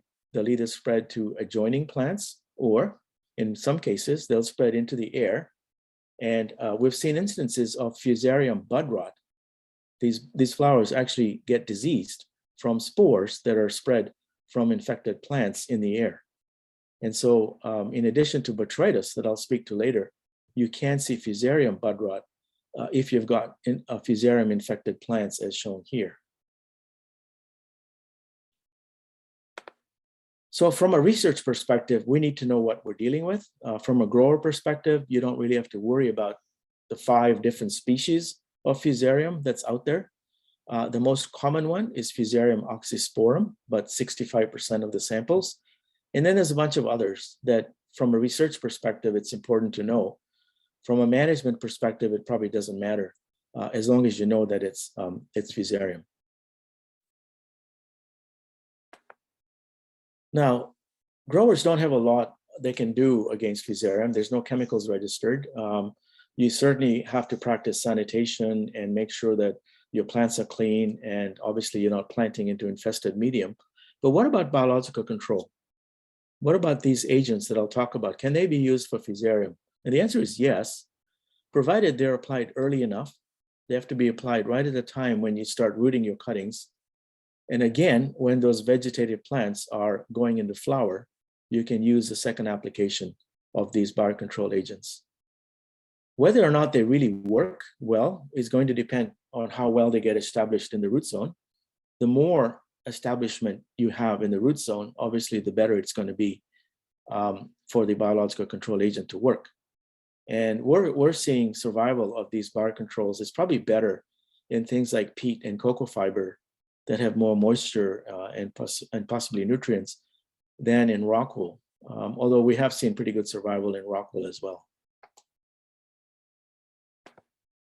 Now, for those of you that have visited the Pest Management Regulatory Agency website, you will see that in Canada, we're fortunate that we have a large number of biocontrol agents and reduced risk chemicals available for growers. And I've listed all of them here. We're not going to go through each one, but just to tell you that many of them are based on things like trichoderma or lactobacillus or bacillus, and lastly on Gliocladium. So there's a lot of microbials. There are also other chemicals like millstop, potassium bicarbonate, regalia, which is an extract from a giant knotweed, xerotol, which is hydrogen peroxide. So we have a combination of microbials as well as reduced risk chemicals that have been approved for use. So right now we were only interested in the microbials to see whether or not they have any activity against Fusarium. So what we chose is we chose the following products. We chose Root Shield to test. We chose Aspergillus, which is another species of trichoderma. We chose Stargus, which is the bacillus product. We also looked at Regalia, which is that extract from the giant knotweed. We looked at Rhapsody, which is another bacillus product. And then we looked at Pre-Stop, which is a Gliocladium. And so we had these 6 products we wanted to test. And of course, the first thing is we need to develop some methodology by which we can test these products. And so we had to devise a system where we would add the biological control agents to rockwool. We use rockwool as a substrate. And then we would insert the cuttings into the rockwool, which has the biocontrol in it. And we would wait for 30 minutes and then drain off the rockwool. After we inserted the cuttings, we waited for 2 days. And the idea here was to let these biocontrols colonize the cuttings. And then we came back and added the pathogen, the Fusarium. So we allowed the biocontrol agents 2 days to become established before we actually challenged with the disease. And then we waited for 14 days to see what would happen. How much management did we get? And here are the results. And I'll just highlight the most significant biocontrols. One was Pre-Stop. This is the Gliocladium. You can see a very significant reduction compared to the Fusarium alone. And the other was Root Shield, as you see here. Also significant reduction from the control. These other biocontrols did have some reduction. So we saw some reduction with Aspergillus. We saw a little bit with Stargus. So it looks like a lot of these are effective when they're applied early on during the propagation stage. But Pre-Stop and Root Shield seem to be the most effective against Fusarium. And here's just an example. This is treated with Pre-Stop on your left, excuse me, on your right. This is Pre-Stop treated. This is the control on your left. So this was treated 2 days before, and you can see the significant difference between where Pre-Stop was added and where it was not. You see the symptoms of Fusarium here, and very little symptoms on your right. So that looks pretty encouraging. At least we have some biological agents that are going to be effective. And here's an example, a comparison of pre-stop on your left and root shield on your right. So what we did here is we took small pieces of stem cuttings, the ones that had been treated, to see if we could find or recover the two biologicals. And sure enough, we did. So you can see here, each cutting has pre-stop in it, and each small cutting has root shield in it, which means that they're well colonized. And that's what we want. We want these biological agents to be colonizers and endophytes, where they can survive within the root cutting and provide a long-term protection against Fusarium. So just to summarize then, be careful where your propagation material comes from.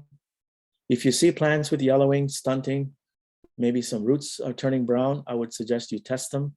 And if they're positive, throw them out, because infected cuttings can give rise to disease. You can apply these biological control agents that we talked about. And certainly all kinds of sanitation methods, cleaning your benches, cleaning your water, using chlorine or ozone, ultraviolet, hydrogen peroxide. These are all good things to keep your growing facility clean and free of Fusarium as much as possible. So I'm just going to shift very quickly to another disease, which is the Pythium root rot. So this is a sort of a similar pathogen in that it infects the roots, except we tend to see Pythium more on flowering plants. Plants that are heading into flower, you see this massive root rot and crown rot, which is more severe than what I showed you with Fusarium. And this Pythium can take out a large number of flowering plants, particularly when it's warm. On hot summer days, we see plants just collapse because of Pythium. And once again, just like Fusarium, there are lots of species. The most common one is Pythium myriotylum. And again, as a producer, you don't really have to worry about these other species. But as a researcher, it's important for us to know what we're dealing with. And it looks like myriotylum is the most prevalent and the most aggressive on cannabis. So what do we do about Pythium? We decided to do a similar testing for biocontrols as we did with Fusarium. The difference being here, we had to use rooted cuttings. Pythium infects the roots. So after we rooted these plants, we then applied the biocontrol agent as a drench. In this case, we waited for a week to make sure that all the roots had been colonized. And then we applied the Fusarium at the end of the experiment here. We created a few wounds. We know that Pythium is favored by wounding. So we created some artificial wounds. And then we added the biological control, we added the pathogen at the end. So here we have a week in advance before we actually add the Pythium. And what we found, once again, if you look at the graph here, we saw a pretty significant reduction, the green and the red lines, using pre-stop and root shield. Again, the same two products that we found were effective against Fusarium are doing a pretty good job when you compare to the control, which is the blue line, and with Stargus, which was not effective, the purple line. So we can say, I think, with some confidence that both pre-stop and root shield are going to be good for treating root systems for both Fusarium and Pythium. And if they're used early enough, they have to be used early enough, they can protect your plants against these root infecting pathogens.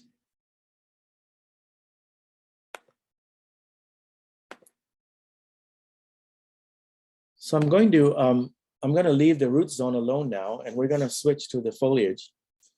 And I guess the good news is that the only major disease that we see on the foliage on cannabis is powdery mildew in terms of a fungal disease. And this is a widespread pathogen.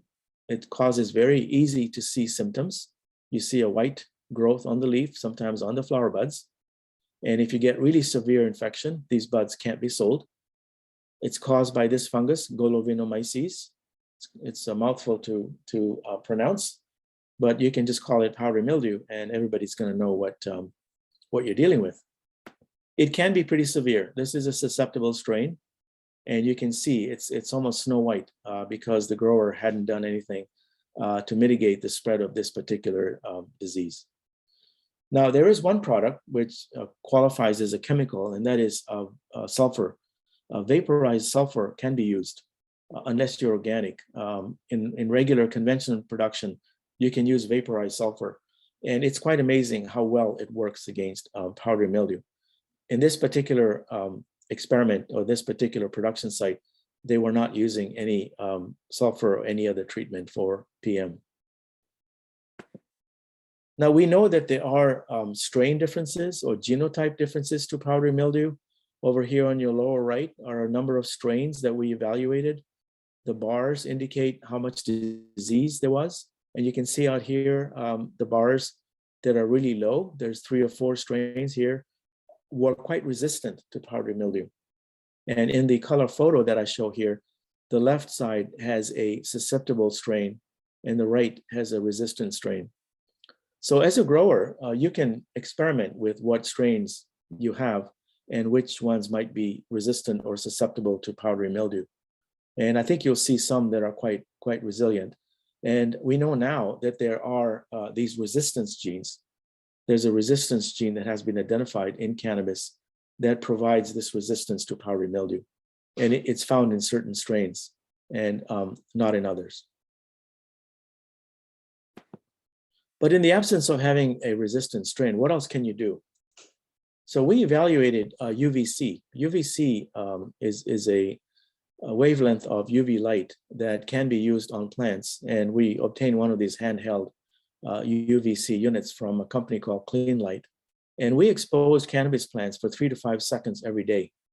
Just 3 to 5 seconds every day. We shone the light onto these plants and then turned it off. Because there are many reports in the literature that show that UV light can inhibit growth of many diseases. So we did that for 30 days. It's a labor-intensive process, but what we found was that when you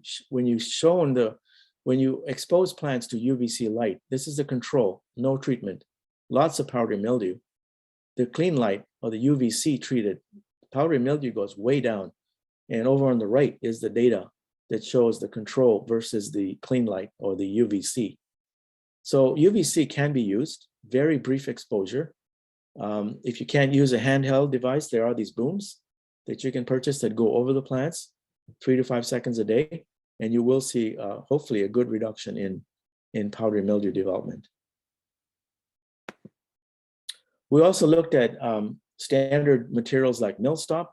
This is recommended for powdery mildew, and you can see millstop is pretty effective for powdery mildew. These plants were treated once a week for 4 weeks, and you can see the millstop here in red, very low disease. This is the control.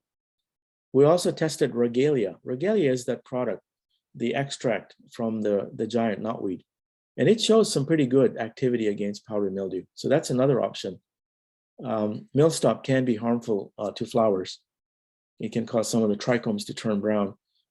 Regalia might be a safer product that you can test, and you can see the green line, very little powdery mildew developed when you sprayed it every 7 days over 4 weeks. So there are a couple of options for powdery mildew control on cannabis. Now I'm going to switch over one of my last diseases before I get to the final few slides, and this is botrytis. This is bud rot. This is a major disease. As you can see, it affects the flowers themselves. And so you're almost a week away from harvest, and all of a sudden you see these flowers, these inflorescences starting to turn brown, and you've got botrytis in there. And we know it's botrytis because we can isolate it in culture. If you're looking at it from my perspective, this is actually kind of a pretty fungus. It produces these really interesting spores, and it produces a lot of them. These spores will move around in the greenhouse in the air. They'll move around on your clothes, on your gloves, and it's a good way to spread powdery mildew, a good way to spread botrytis and powdery mildew. They both spread quite easily. And so what the growers are doing is they're removing all these infected buds. And when you do that, of course, you start filling up these garbage bags really soon. You can fill up 2 or 3 of these garbage bags every day before you harvest, and that's a big loss. So what can you do for botrytis? We know this is a disease that is very dependent on moisture and temperature. The higher the humidity, the cooler the temperature, the more botrytis you might get. Here in British Columbia, we tend to see botrytis in the fall. Even in the greenhouse, it's in the fall and the winter because it's cooler and we get more moisture condensing, particularly on these large flower heads. You get quite a bit of moisture building up. We also know that the cannabis strain or the genotype will affect its susceptibility. So just like powdery mildew, you've got some cannabis strains that have more tolerance than others to botrytis. And other than that, there's nothing else you can really do because fungicides are not allowed for management of these types of diseases.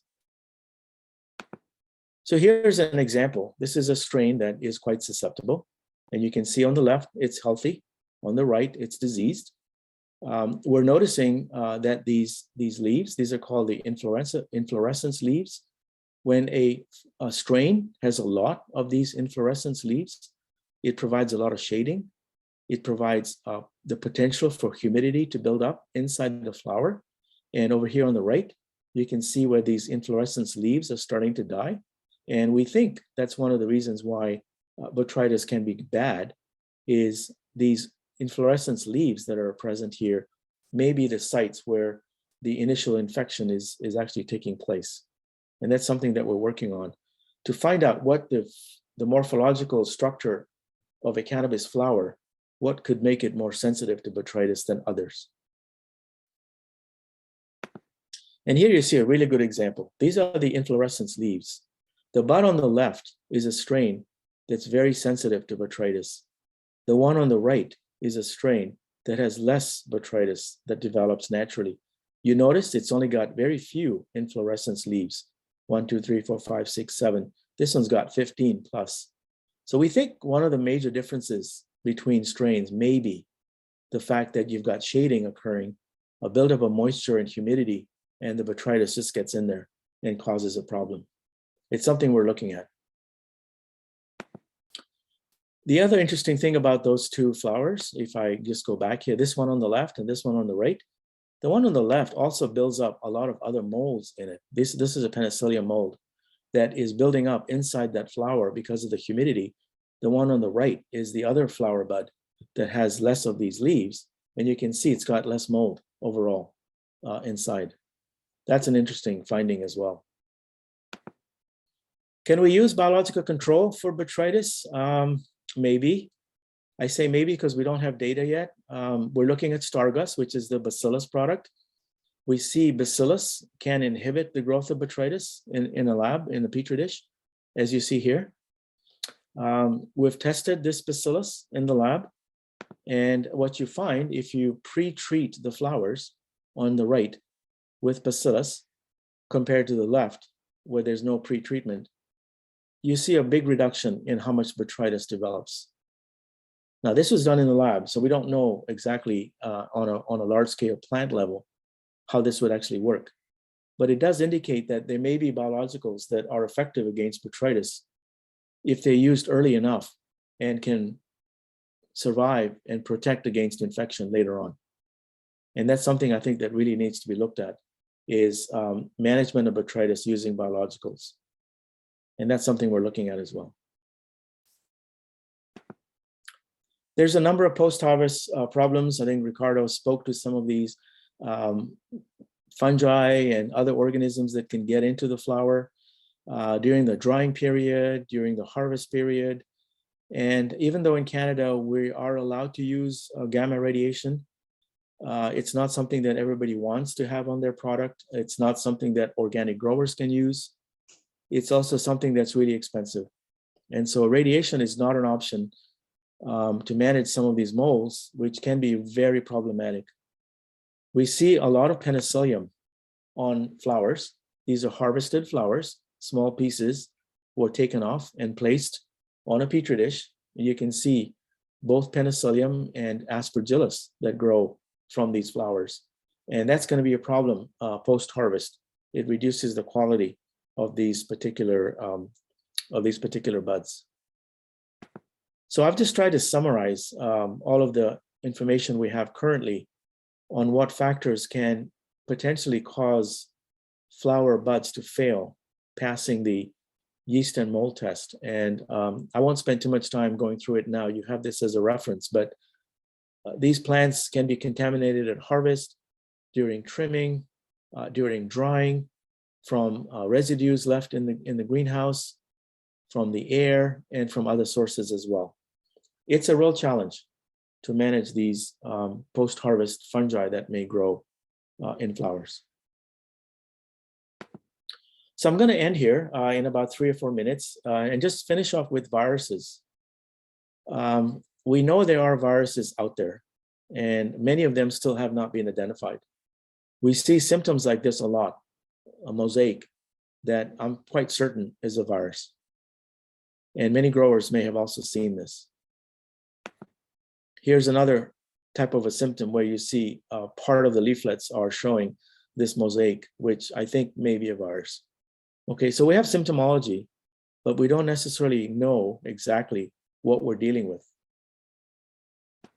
And so what we did back in 2020 is we set up a collaboration with 2 labs, A&L Labs in Ontario. This is a large lab that does a lot of testing, and Three Rivers Lab in Washington, USA.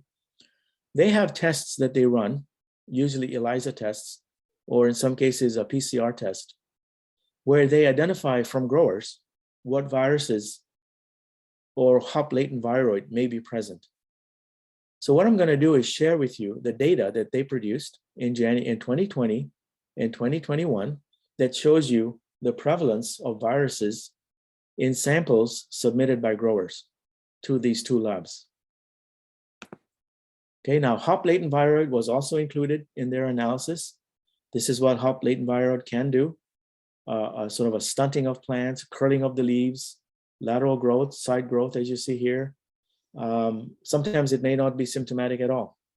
It's certainly a difficult issue to deal with. What did we find? Or what did they find that I'm going to share with you? First, let's look on the left side. These are the viruses that they normally test for: alfalfa mosaic, Arabis mosaic, cucumber mosaic, tobacco mosaic, tobacco streak, tomato bushes stunt, and hop latent viroid. We'll just look at the first 3 columns because that's 2020. In 2020, they found no alfalfa mosaic, they found no Arabis mosaic, no cucumber mosaic. They found some tobacco mosaic, 2%, some tobacco streak, 1%, tomato bushes stunt, and you can see hop latent viroid, 89% of their samples had hop latent viroid. This is in 2020. When you move over to 2021, you can see that we are seeing additional viruses being detected: alfalfa mosaic, Arabis mosaic. Notice the frequency of tobacco mosaic has gone up for 4%, but notice hop latent viroid has gone down. And we think this is because many of the growers who had diseased plants got rid of them. They threw them out, and so it prevented spread. And so when they resubmitted samples the next year, the overall frequency of hop latent viroid actually went down. So that's good news.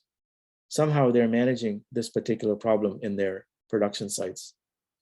So there are viruses out there. There's at least 4 or 5. I don't know what damage they're causing. I don't really even know what the symptoms are. They appear to be fairly low, maybe with the exception of TMV, which is about 5%. And I think what we need to do is keep an eye out for these viruses to see whether or not they're going to spread and cause problems. So, summary. Greenhouse production of cannabis, a lot of potential. You need to know what viruses and diseases are out there. You need to monitor for things like powdery mildew and botrytis. We need more studies on biological control, particularly in the flowers. We need more studies on viruses and viroids to find out what needs to be done. And lastly, I think we do need more products for use by growers, but that's going to be dependent on Health Canada and the Pest Management Regulatory Agency. So I'll end here with acknowledgement to NSERC for funding, the Canadian Agricultural Partnership, a number of licensed producers that were allowing us to come through and collect samples and analyze them. and a number of graduate students and assistants in my lab that allowed me to collect all this data and present it to you today. So thank you very much for the opportunity. That's awesome. Thank you so much. It's always interesting to see those product comparison trials. So there are a couple questions if you are good to jump back on. Yep, I'm happy to do that. Excellent. Awesome. Okay. So you talked about Fusarium being something that could be propagated through the mother plant. Are there other pathogens where that's also the case? Definitely hop latent viroid. Mhm. And definitely the viruses. In fact, that's the main way that they actually get transmitted other than handling of plants. Mhm. I mean, powdery mildew, when it's on a plant and you remove a cutting from it, will obviously allow the powdery mildew to spread. But other than that, other than the viruses and Fusarium, those are the two major ones. Okay. So Pythium will not spread through cuttings. It usually spreads in the water and through propagation medium. okay, very interesting. And you talked a bit about, with powdery mildew and with botrytis, how you have these strains that are more or less susceptible. Do you also see that with Fusarium and Pythium? Yeah, I just finished a study where I compared 23 strains. Okay. And the bad news is the answer is no. Okay. We can't find any resistant in those plants yet to either Fusarium or Pythium. I think we may need to go back to land races or some of the older strains that used to be grown 30, 40, 50 years ago that Mhm. maybe have resistance in them, but the modern, so-called the modern strains that we're using now all seem to have susceptibility. We've got one strain, I won't tell you its name, but it is super sensitive to powdery mildew, to botrytis, to Fusarium, and to viruses, and they still grow it. And the reason Wow. they grow it is because the growers, the consumers like this particular flower. Whatever you can produce, it's gone in a day. But it's so sensitive to 5 different diseases, but it's still being grown. Not an easy feat for the for the grower then.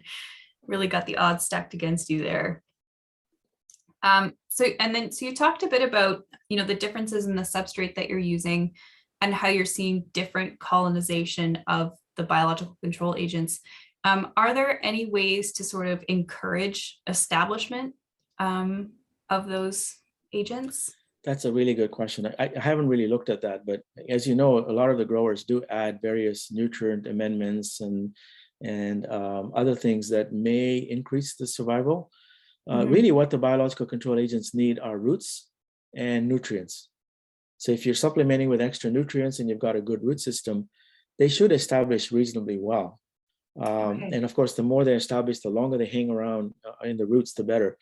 So I recommend at least 2 applications of the biocontrol agent. One's not going to do it. 2, maybe even 3, if you can get away with the cost. Okay, so it's almost less about the structure of what that base growing media is, and it's more, is it being fed properly and are there roots for it to? Yeah, and as long as you don't let the rock wool dry out. Rock wool has a tendency to either get too wet or too dry. If it dries out, then the biocontrols may go down. Yeah. Whereas in peat and cocoa, it usually tends to stay fairly wet. Okay, good to know. So you were talking a bit about how you were using UV light for powdery mildew. Have you seen something similar like that for botrytis? Yeah, it's a good question. I'm glad you asked that. We tried that. We figured if it works on mildew, it's got to work on botrytis. 2 problems we ran into. One is that the botrytis is embedded in the flower.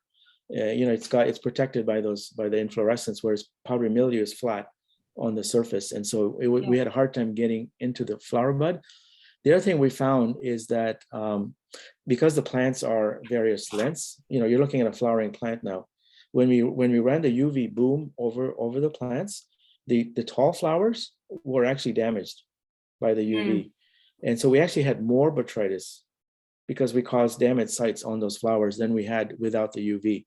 It wasn't so much that it wasn't working; it's just that because the flowers were closer to the boom that was going through, the damage on those flowers caused more botrytis. So as long as you've got a strain that produces all flowers on one level, which is hard to do, you may get the UV to work. But if you've got different heights of flowers, it's not going to work.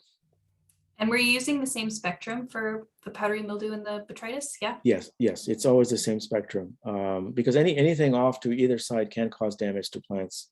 Right. So it's probably a pretty narrow window. It's a narrow window. Yeah. Yeah. And for the tech that you were using to do that, is that readily available for people to purchase? Yes. I mean, I usually try not to advocate companies or whatever. It just so happens that Clean Light was the one that we ended up using. And it's an easy system to use because you can hold it in your hand, or you can get the larger ones that you can walk with, like a wand. Okay. There's probably others that do the same thing, as long as you get the wavelength in the UVC range. Yeah, we've seen some pretty cool technology for strawberries, even where you Yes. have these, it looks like a tanning bed that you just Yeah. drive over the crop. Yes, So yes, they look pretty cool, especially at night. yes, very cool. All right, so I think this is going to be our wrap up point where we transition. So thank you again so much for your talk. That was awesome. Thank you. If anyone has any questions, feel free to reach out and we can point you where you need to go. Awesome. Thank you so much, everybody. I'd like to invite all of our speakers actually back onto the screen now with your cameras, as it's time for our panel discussion. So, as I mentioned at the beginning, we've defined a few broad topics for our panel discussion, which I will bring up.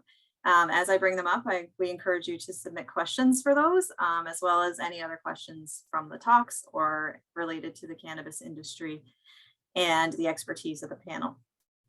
And we will take those if time permits. So the first topic is, what are some of the biggest challenges facing cannabis producers today? So, Mike, would you like to start with what you think are the biggest challenges from your perspective? Yeah, I think from from our world, kind of looking in, I would be really concerned if I was an employer starting to kind of grow a big business. Ultimately, there's risk mediation in every business. I mean, some of the points that I talked to on the presentation, kind of like our parents always said when we were leaving, is like, hey, make good choices, right? When you're like, don't embarrass the family. Okay. I think this is really no different. It's quite a difference from operating, as a kind of a small, we'll call it an independent, to a full-fledged business where you've got a lot of employees involved and that sort of thing. Once you are responsible for employees and you own that, there are choices that you take. I once said this to he was a deputy chief for the city of Ottawa, and his specialty was in extraction. So, if you're in this incredible heart accident and they had to extract you out, this was his specialty. And I said about, mitigating risk. And he said, what, you want to talk to me about mitigating risk? I'm like, it has many fashions. And in that context, he was responsible for choosing the product that the entire, force used as a wash for their trucks. Something as simple as that, right? But I mean, and I said to him, your risk in dealing with the wrong organization, choosing the wrong product, is it's going to affect your people downstream. And ultimately that has a direct reflection on how you operate. That was the only point that I was making with it. So I would think that, to this industry, you can go get the cheapest, product that's out there. I mean, that's all good. Any really, any salesperson will lower a price and match it, just to get your business. But just remember, like the wall washing concept, there's an inherent risk in kind of what you do. So I would kind of be from our perspective. Right on. That's what very interesting. So how about, I'm just going to go in the order that they're on my screen. Chelsea, what do you think is some of the biggest challenges facing cannabis producers today? I am a little bit out of being directly in industry now, but kind of from an outside view, I think for edible producers, I think most will probably agree with the fact that it's an ever-changing, fast-paced type of thing that they're in now. And kind of like working through that. And it doesn't seem to necessarily be slowing down, and things in Canada are kind of always changing. So it's kind of like keeping up and trying to be that next new thing. So that's kind of what I've seen in trends from my outside perspective. Excellent. All right, Talia, you're next on my screen. What do you think are some of the biggest challenges facing the cannabis producers today? So yeah, I think anyone who is trying to grow cannabis, I think just sorting through the noise. There's a lot of information out there, but it's all quite different. I mean, if you Google how to grow hydroponic greenhouse tomatoes, you're going to find a lot of consistency in those results, and you're going to see some pretty awesome sources of information. And we are just not at that point yet for the cannabis industry. So if you're trying to solve a problem or, figure out what you want to do next, I think it's hard to pinpoint what that next viable option is going to be. Makes sense. For sure. Ricardo, what do you think are some of the biggest challenges facing cannabis producers today? I think similar to what Talia said, especially on the micro side, it's just a knowledge gap. And I think because of the stigma around the product for so long, there has been a big hindrance in research in the past. Whereas now I feel like the industry has started, but the academic side of things is kind of playing catch up. And especially on the micro side of things, because it does display such unique antimicrobial properties, and because there's so many different types of cannabis strains, especially when we're looking at what those antimicrobial properties actually look at, it really is looking at the different cannabinoid and terpene levels. So there's such a wide variety of different kind of interactions within like the microbiome of the plant that it's hard for us to really pinpoint what our dangers are. We can kind of assess based on industrial history and just like the largest risk at hand for human pathogens, but it's not.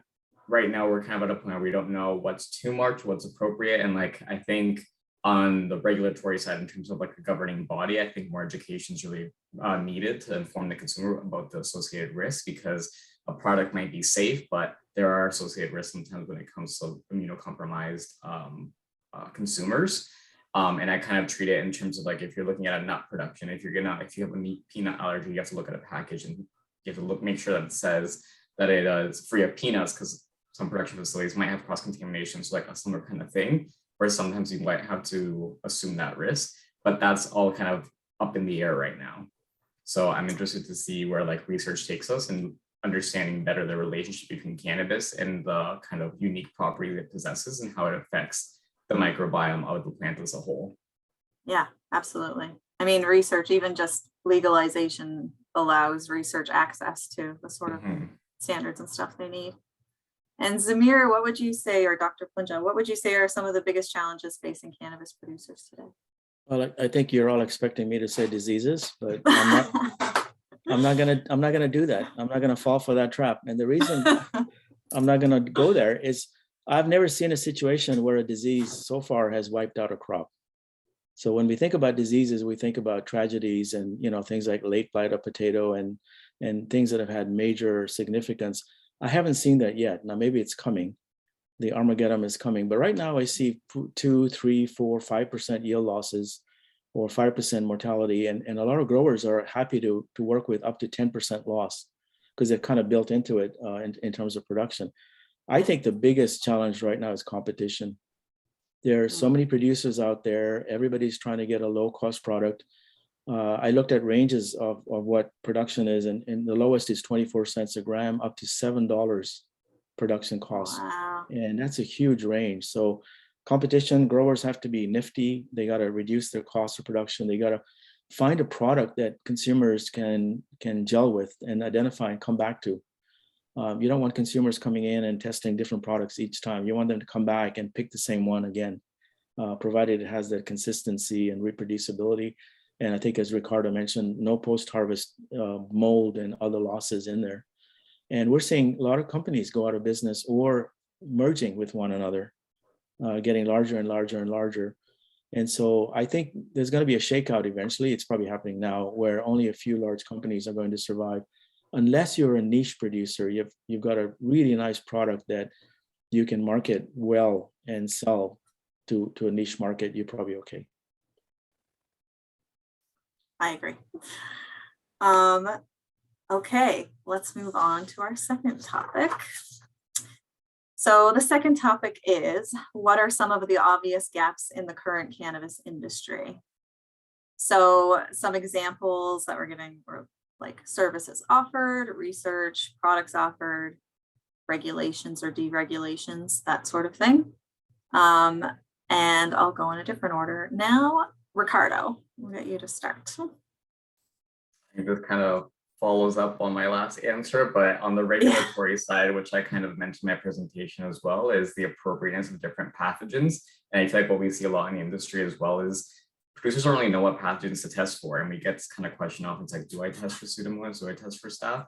And as research keeps uncoming, like one of the things I didn't really mention in my presentation was staph, and Staph aureus in the food industry is kind of one of the largest indicators of poor handling or poor sanitation.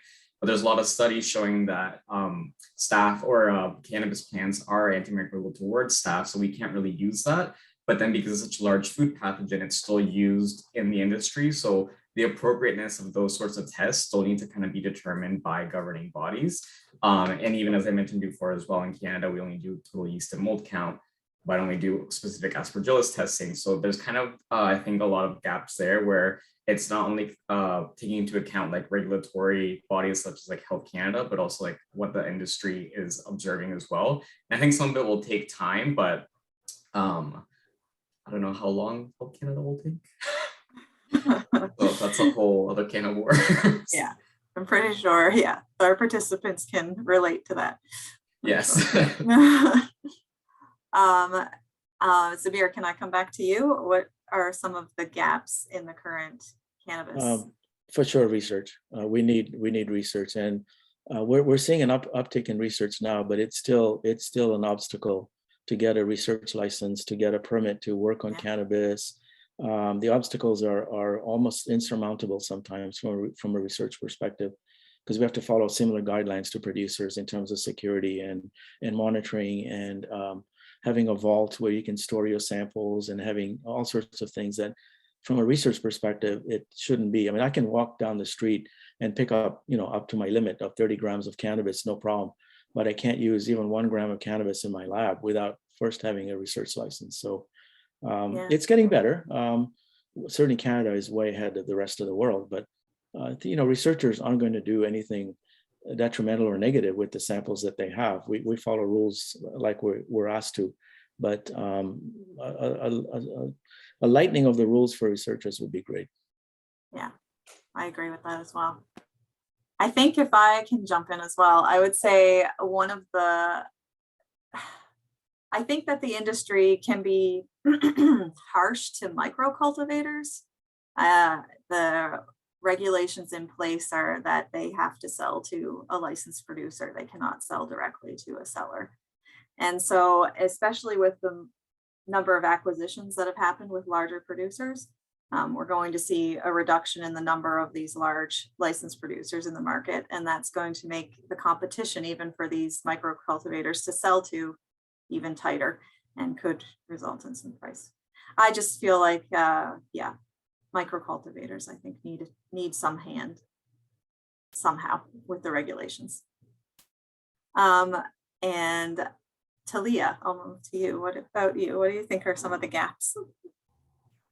Well, I'm just going to sort of echo the research idea. My previous work was on greenhouse tomatoes, and we're still doing work on greenhouse tomatoes. And just think about how long we have been eating tomatoes in the grocery store and producing on a mass level like that. And now we're looking at a crop that's 4 years old. So there's a long way to go, I think, before we get to a place where it's a little bit less scary to pursue. Mm-hmm. Okay, and Mike, what do you think are some of the gaps in the current cannabis market or industry? And I think Talia, she kind of hit it right on the head. I mean, it's a 4-year-old. You have a 4-year-old strain effectively, so the business is really quite new. I think there's a lot of confusion as far as how we play into the industry. I know there's like, if for an example, we have a food and beverage division. and food and beverage would deal with, cleaning in place programs. If you were, say, a potato chip manufacturer, you have somebody from our F&B division that's in there. And there's a lot of thinking that this business is F&B type business, and it's not. It's raw institutional facility care. And so I think the bridging of those two, because it's so new, there's a lot of people in the industry that kind of don't even know where to go to get answers from our standpoint. Who can help with an SOP as an example. Facilities that are being erected now, in excess of 1 million square feet, usually we're one of the first people that get called in and say, hey, we're doing this, the architects have designed this, what have you, and now we need to operate within it. We need to provide a clean and healthy space for the betterment of the product, and those who work in here, give us your presentation. We're not even getting those phone calls, right? So I think this is more of what I said, have you met your building service or your Jansen distributor yet? There's some real, oomph behind that, because I think it'll go a long way, even if it's just to give you answers, to give the industry answers on things that usually is last thought, right? It's, this is what we're doing. We're growing cannabis the whole bit. And then someone goes, oh yeah, we need to clean this place. We just had an incident, and what are we going to do with it now? So I think it's that bridging of the gap and understanding that there's help available. We just have to continue doing what we're doing with you, on days like today, and continue to kind of bridge that network. Yeah. I think honestly, even in the lab, we should talk to you about cannabis residue cleanup. Chelsea, what do you think are some of the gaps in the industry? I'll have to echo research also. And from the edible side, it's more of kind of, more behind like onset times and how like the experience that a consumer is having. And there's a lot of talk about fast acting and things like that, but it's very hard to get the research behind how fast is fast acting. Like when someone, eats this gummy, when do they feel the effects? And the regulations do make it quite difficult to pull off those studies now. So things like that, and kind of more research on the cannabinoids themselves and their benefits. And I know we're kind of get into that gray area that Health Canada is like, health claims, not health claims, that type Right. of stuff. But it's all personally, in my own opinion, I think research that would be very valuable to consumers of all these products. Yeah. I would agree too. I've had some talks with producers about trying to educate the public as well about consumption, because people are going high THC, high THC, high THC. Whereas, when you go buy alcohol, it's not high alcohol content, high alcohol content. Also, even education from going from like inhalation to ingestion, like they're two entirely different experiences. And a lot of people, can overdo it the first time they have an edible, and they're like, oh wow, I was like really out of it for a while, so like there's more education. I think a lot of people kind of figure it out, but like there is that type of education too, and being able to provide that. That's it. That's the ticket. Because I think that's because with the chokehold on advertising of any kind, even educating the public is difficult. Chelsea, sorry, just to jump in.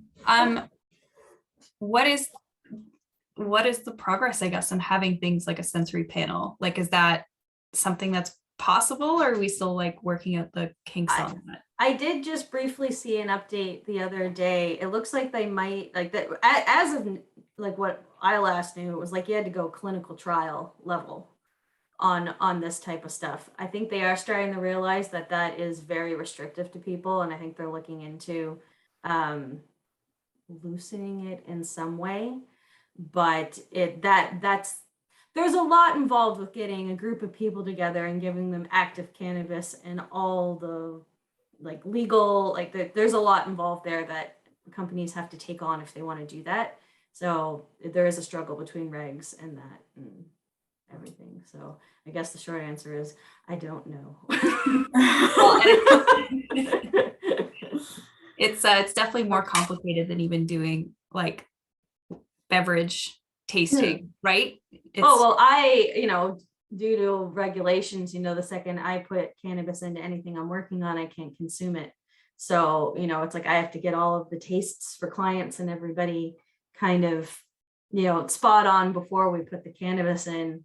And then, that's why we try to source, really good sources of cannabis so that we know if they don't want to taste impact and things like that. So, we're all, yeah, it makes things difficult sometimes. very complicated. Someone It needs is to taste complicated. them. For sure.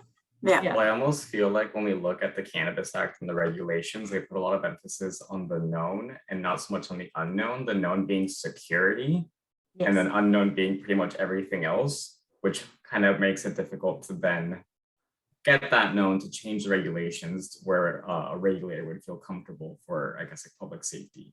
And I Yeah. think those like strict security regulations kind of make it difficult to then be able to revise it. And I feel like in a way it's kind of prolonging the progress that maybe the industry needs. Yeah. All right. I think we have time for maybe one last topic before we wrap it up. And that would be, what advice would you give someone looking to get into the cannabis industry? Talia. I was ready for that one too. So I think I'll come at it from the production point of view. Definitely don't cut corners when it comes to your facility design. And when it comes to employing electricians or people coming in to do plumbing and that sort of thing, there are not specifically cannabis experts, but people who know how to do that for a production type facility. If you think about trying to have different, say, dosing systems in all of the different rooms, that's not the same way that my house is set up. Same with like the electrical, like it's not worth trying to save a couple dollars there because that's going to bother you every single day of your production forever. So it might seem like a hard pill to swallow at the beginning, but there are people who know exactly how to design those systems for growing plants, and you should talk to them. That's excellent advice. Zamir, what advice would you give someone? I guess I would say know your market, know what you're designing your product for, and obviously know your pathogens. Read the literature, get a good handle on what things could potentially go wrong, because a lot of the diseases are preventable. If you anticipate you're going to get fusarium or powdery mildew, or you know that you may be buying from a purchaser or a supplier that could have hop latent viroid, you got to be careful with that. So one thing the industry is starting to do is quarantine. We think about the word quarantine when we pick up a foreign disease when we're traveling, but quarantine is important, where the growers will set aside those plants that they purchased for 2 weeks in a confined area and watch them to see if they develop any weird spots or lesions or whatever before they actually plant them out. And that saved the industry a lot of money. They've detected a lot of diseases that they wouldn't have if they went straight into production. So know your market, know your diseases. That's excellent advice. And I know you touched on earlier with the niche market stuff, that having a niche product is something to set you apart. Okay, Ricardo, what advice would you give someone looking to get into the cannabis industry? I think my biggest advice would be network. And I feel like a lot of the things that we've talked about in this panel has been a lack of research. But I think because of that, one thing that I've really enjoyed working in the industry is there actually are a lot of workshops and webinars and conferences where I feel like more than any other industry, like the industry really is working together and everyone kind of has a really good intention to help each other out. So the more you network, the more you can really get a full rounded kind of education in a way, because there isn't that formal education presently. And really learn from people's experiences, which is extremely valuable, especially because it is such a new industry. People that have perhaps were like a medical producer prior to the legalization. There is just like a lot of resources in their knowledge based on their time in the industry. So to me, it would be like network, because there is a lot out there, and it's if you do reach out to most people in the industry, everyone's pretty willing to help out and discuss, and very excited about discussing too, because it's such a new industry. Excellent advice. Mike, are you still with us? What advice might you give somebody looking to get into the cannabis? Yeah, so actually there's some excellent ideas here, and mine, in keeping with the theme about sort of networking, you definitely need to, get in contact, as you start to, either build a facility or wherever you're going to move into to do it. I mean, have that ability that you can consult with somebody from the industry. Consulting generally doesn't cost anything. Everybody's happy to do it under the thought that perhaps there's going to be some business there down the road.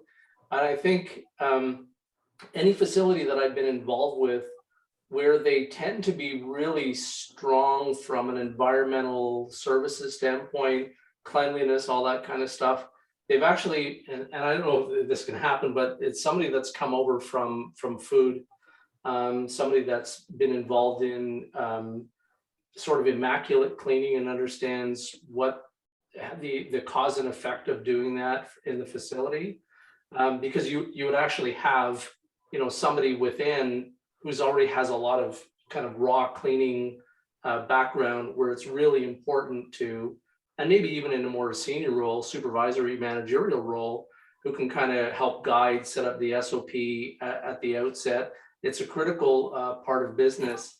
If you're into brand new production and you're looking to do a bunch of different things, somebody's recommending, well, you should do an epoxy floor, you should do this type of floor. Again, talk to the people in our industry. I can tell you that a concrete substrate, as an example, needs to breathe its entire life. And when we cover it with something, we basically smother it. Now, that concrete will breathe, and you will start to see flaking and spalling of things that you put over top of it. So just because someone is suggesting you should do it doesn't necessarily mean you should, but you need a second opinion. You can't ask a question outside your circle of knowledge without getting somebody else to come in and kind of help you out in that respect. So that's really my message on that. Network into the industry, get a second opinion, and then inform your opinions on how you want to go forward. Yeah, consult some experts, absolutely. Yeah. And Chelsea, last but certainly not least. Definitely do your homework. And I know that kind of sounds silly to say, but have a very good understanding of the regulations, and actually when you want to produce an edible, what you're getting into, because there's many layers to it. And a good understanding of that, and also to what Sarah kind of talked about briefly in her presentation, market research, know your market, or what you want to aim for your product. If you're going for the masses, or if there's something niche or unique that to help you stand out, kind of really narrow all of that stuff down on the front end as much as possible before you jump into development. And I mean, this goes for all food development. I'm kind of just but it really, though, all of that kind of front end work is extremely important, and will make the latter stages of development and your success hopefully go a lot smoother. Excellent. Well, thank you everyone. And I'm just going to close this now.